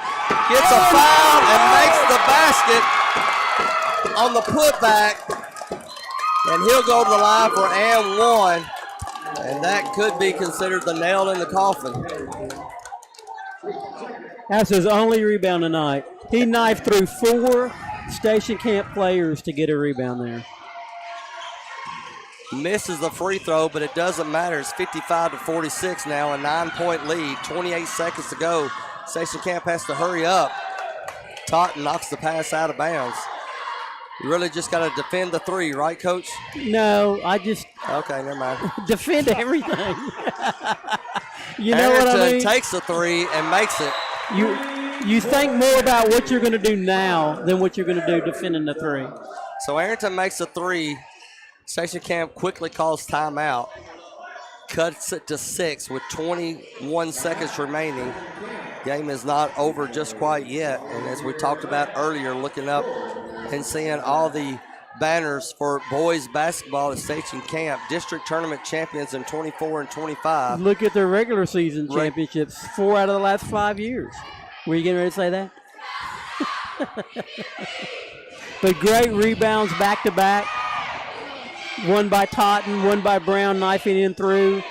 That was fantastic defense on the Panthers' part. So, sorry. 6-point lead for the Panthers.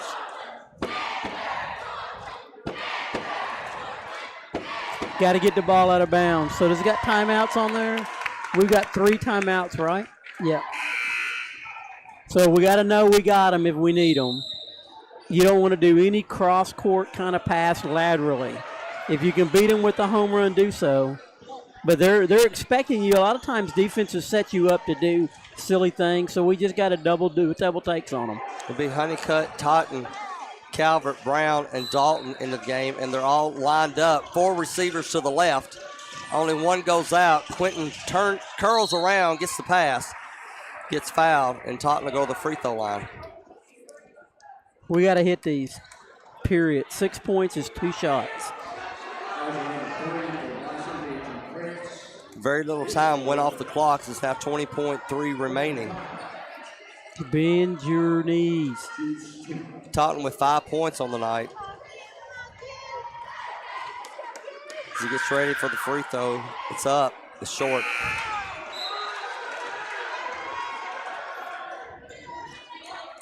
Dalton giving Totten encouragement. Referee hands off the ball. Back up to the line, dribble, set, shoot.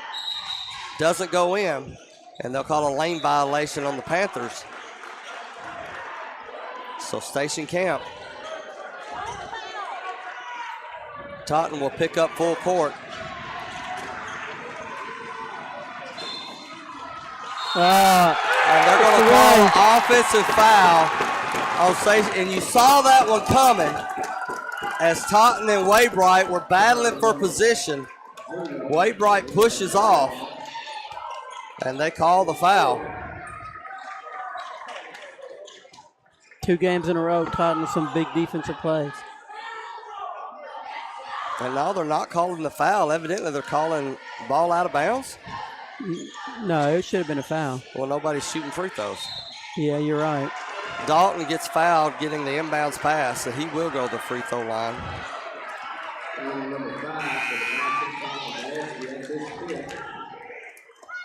We'll have to figure that one out later.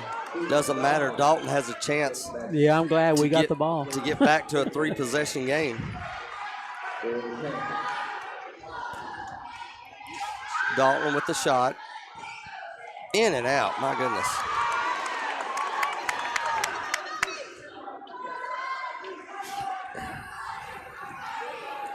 Dalton spin, set, shoots, misses both of them. Station Camp with the rebound, 16 seconds to go. Totten doing a great job of guarding Arrington. He tries to get one off anyway. It's off the mark. Rebound by Dalton. Just hold Calvert, the ball. and they're going to let it go. The white flag is waved by Station Camp. Time will run out, and your 2025-2026 Portland Panthers are regular season District 9 champions as they defeat Station Camp by a final score of 55-49. It did get scary towards the end, but the Panthers' resiliency paid off. I don't think we shot because it was a charge. So you don't get free throws on a charge. Got you. That may have been the discussion by the referees. Well, we did everything we possibly could not to win a district championship at the free throw line. But we won it anyway, so that says a lot about our resiliency and Coach Furr keeping their confidence the way they need to. I agree. We'll take a short pause. We'll be back for a recap and final stats as you're listening to Panther Basketball here on the Portland Sports Network.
Welcome back. Panthers go.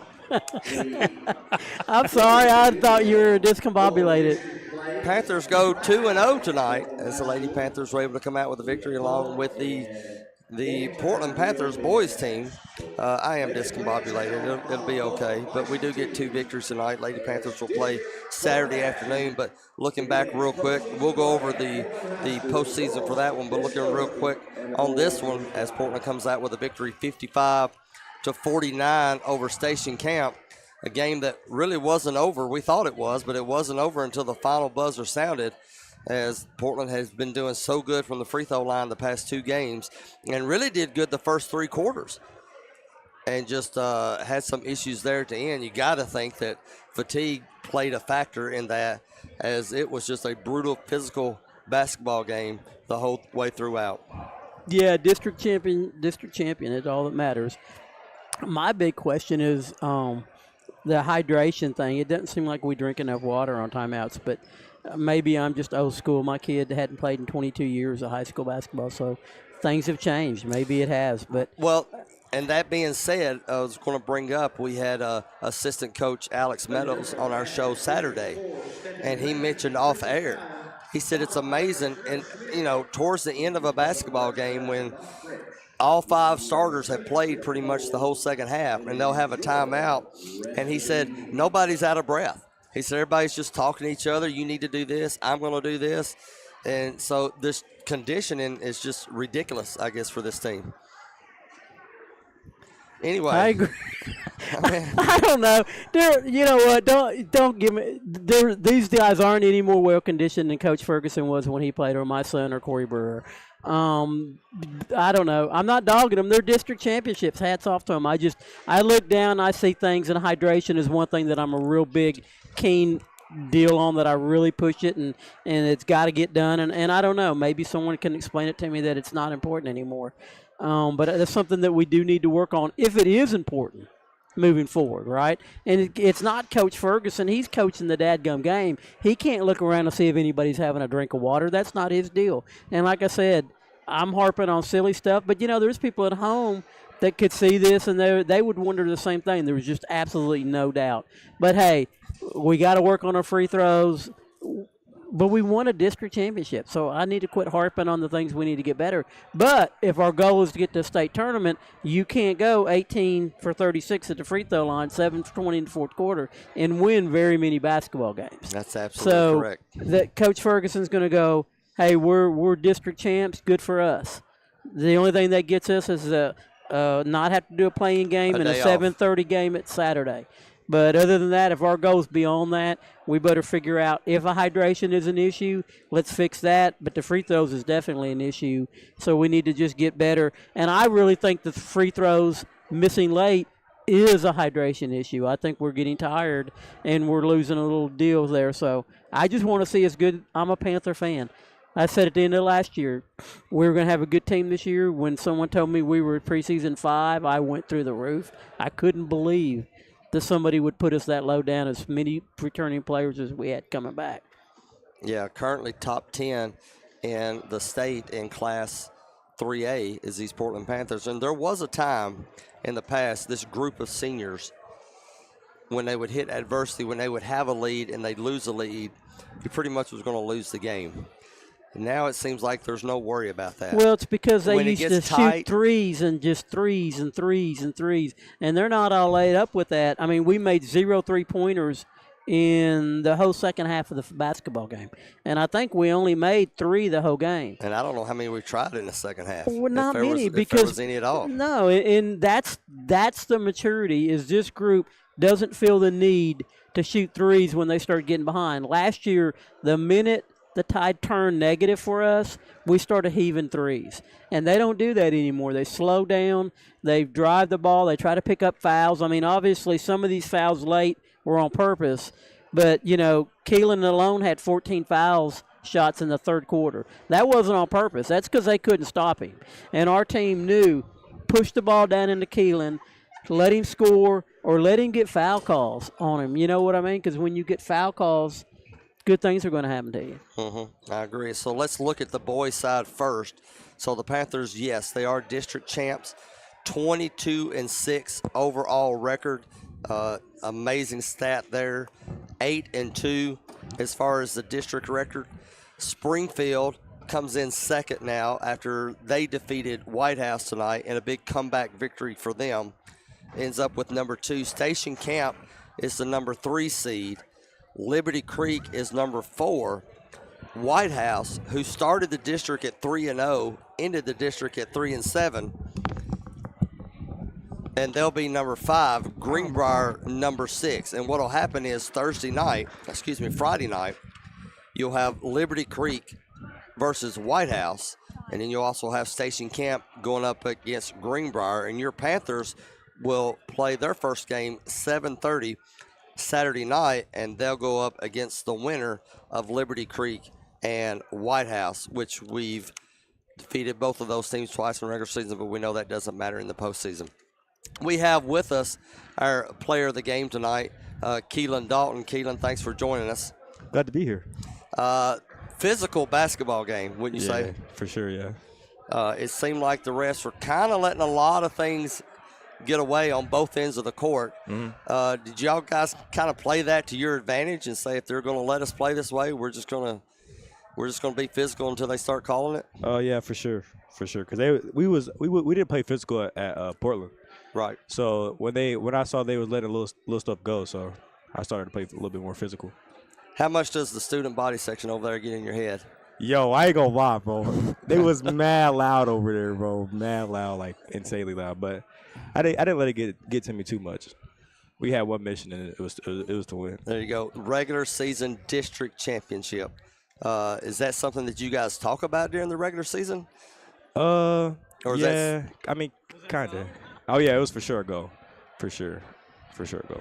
So you're going to play Saturday, and like we said, you'll have to play against either Liberty Creek or White House. You got to feel confident, even though White House has played us tough. Well, both teams have played us tough both games we've played this year. But you got to feel confident having an extra day off and getting ready to play Saturday. Yeah. I feel really confident, and it's at Portland too. So there you go. Yeah. There you go. Yeah. All right. Well, Keelan, thanks for joining us, and you had a great game tonight. The whole team had a good game tonight, and get rested up. He's our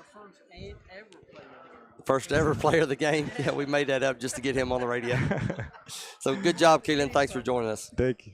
That was Keelan Dalton. And we'll see I think you had him down for 21 points. I think maybe John will go through the stats a little bit later on for that. But while John is getting sit down, we'll look at the girls' side real quick. Liberty Creek did end up winning the regular season title for the girls. Portland, though, has that number 2 spot with an 8-2 record, and they bumped Station Camp to make them stay at number 3. Springfield is 4th, Greenbrier 5th, and White House is 6th. So Springfield will play Greenbrier Thursday night on the ladies' side. Station Camp will play White House. And Portland will play the winner of the Station Camp White House game, and that'll be 3 o'clock p.m. on Saturday. Girls' consolation game and championship game will be Monday night at Portland High School. The boys' consolation game and championship game will be Tuesday night. And, John, we will all be there for all those games that Portland is involved in. Yeah, I'll be there for sure. So go ahead and did you give the final stats for the boys? I didn't give it. I didn't give you a chance. I have not. Tristan Calvert with 9, Evan Ferguson with 2, Nate Honeycutt with 6, Quentin Totten with 5, Keelan Dalton 23, Evan Brown 4, Elijah Sitnor 4. Rebounds, Brown with 1. But that rebound he got was huge. Calvert with 6, Dalton with 10, Ferguson with 2, Honeycutt with 5, Totten with 8, Steals Dalton with 3, Ferguson with 1, Honeycutt with 1, Totten with 2, Sitnor with 1, block shots, 1 for Ferguson, 2 with Honeycutt, assists, 3 Brown, 1 Calvert, 1 Dalton, 1 Ferguson, 2 Honeycutt, 13 turnovers total for the game, which is pretty amazing considering how much bumping and shoving there was going around. And I think the key is the guys don't care about their points. They look, they don't care. You know, they don't come up to the score table and say, how many did I score? They don't care. They just look up to the board, did we win or did we lose? And that's all they care about, and that's why they win, is because there's so many little things that all of them do so well that makes the team win. All of them. Every one of them contribute highly. Hats off to Will Cottle. It happened tonight. I said it was going to happen. Did I not? It may have only been 3 minutes, but that was the huge. most 3 important minutes. 3 minutes Yes. maybe of the game. He made a couple really nice rebounds. He was a major contributor, because if he'd have came in and, so to speak, slobbered all over himself, it would have been huge turnovers. But he didn't. He held his own. And if you think about how many minutes he's got to fine-tune that, he hasn't had many. That's right. So really big-time hats off to him for sure. Yeah, the bench played a big part tonight. Evan Brown, we already mentioned the rebound off the missed free throw, the putback, the foul, and going to the free throw line, and also Sidnor with the steal and the defense that he had and the points scored. And then again, Will Carl with the minutes he had. Both teams, girls, boys, are in great position for this district run. Postseason, a big deal. It starts Thursday night with non-PHS related teams. Our teams will be playing on Saturday. If you can, please come out. If you cannot, join in as we'll be airing those games here on the YouTube Portland Sports Network channel. For Miguel, John Thayer, I'm Kyle Lee, and until next time, go Panthers.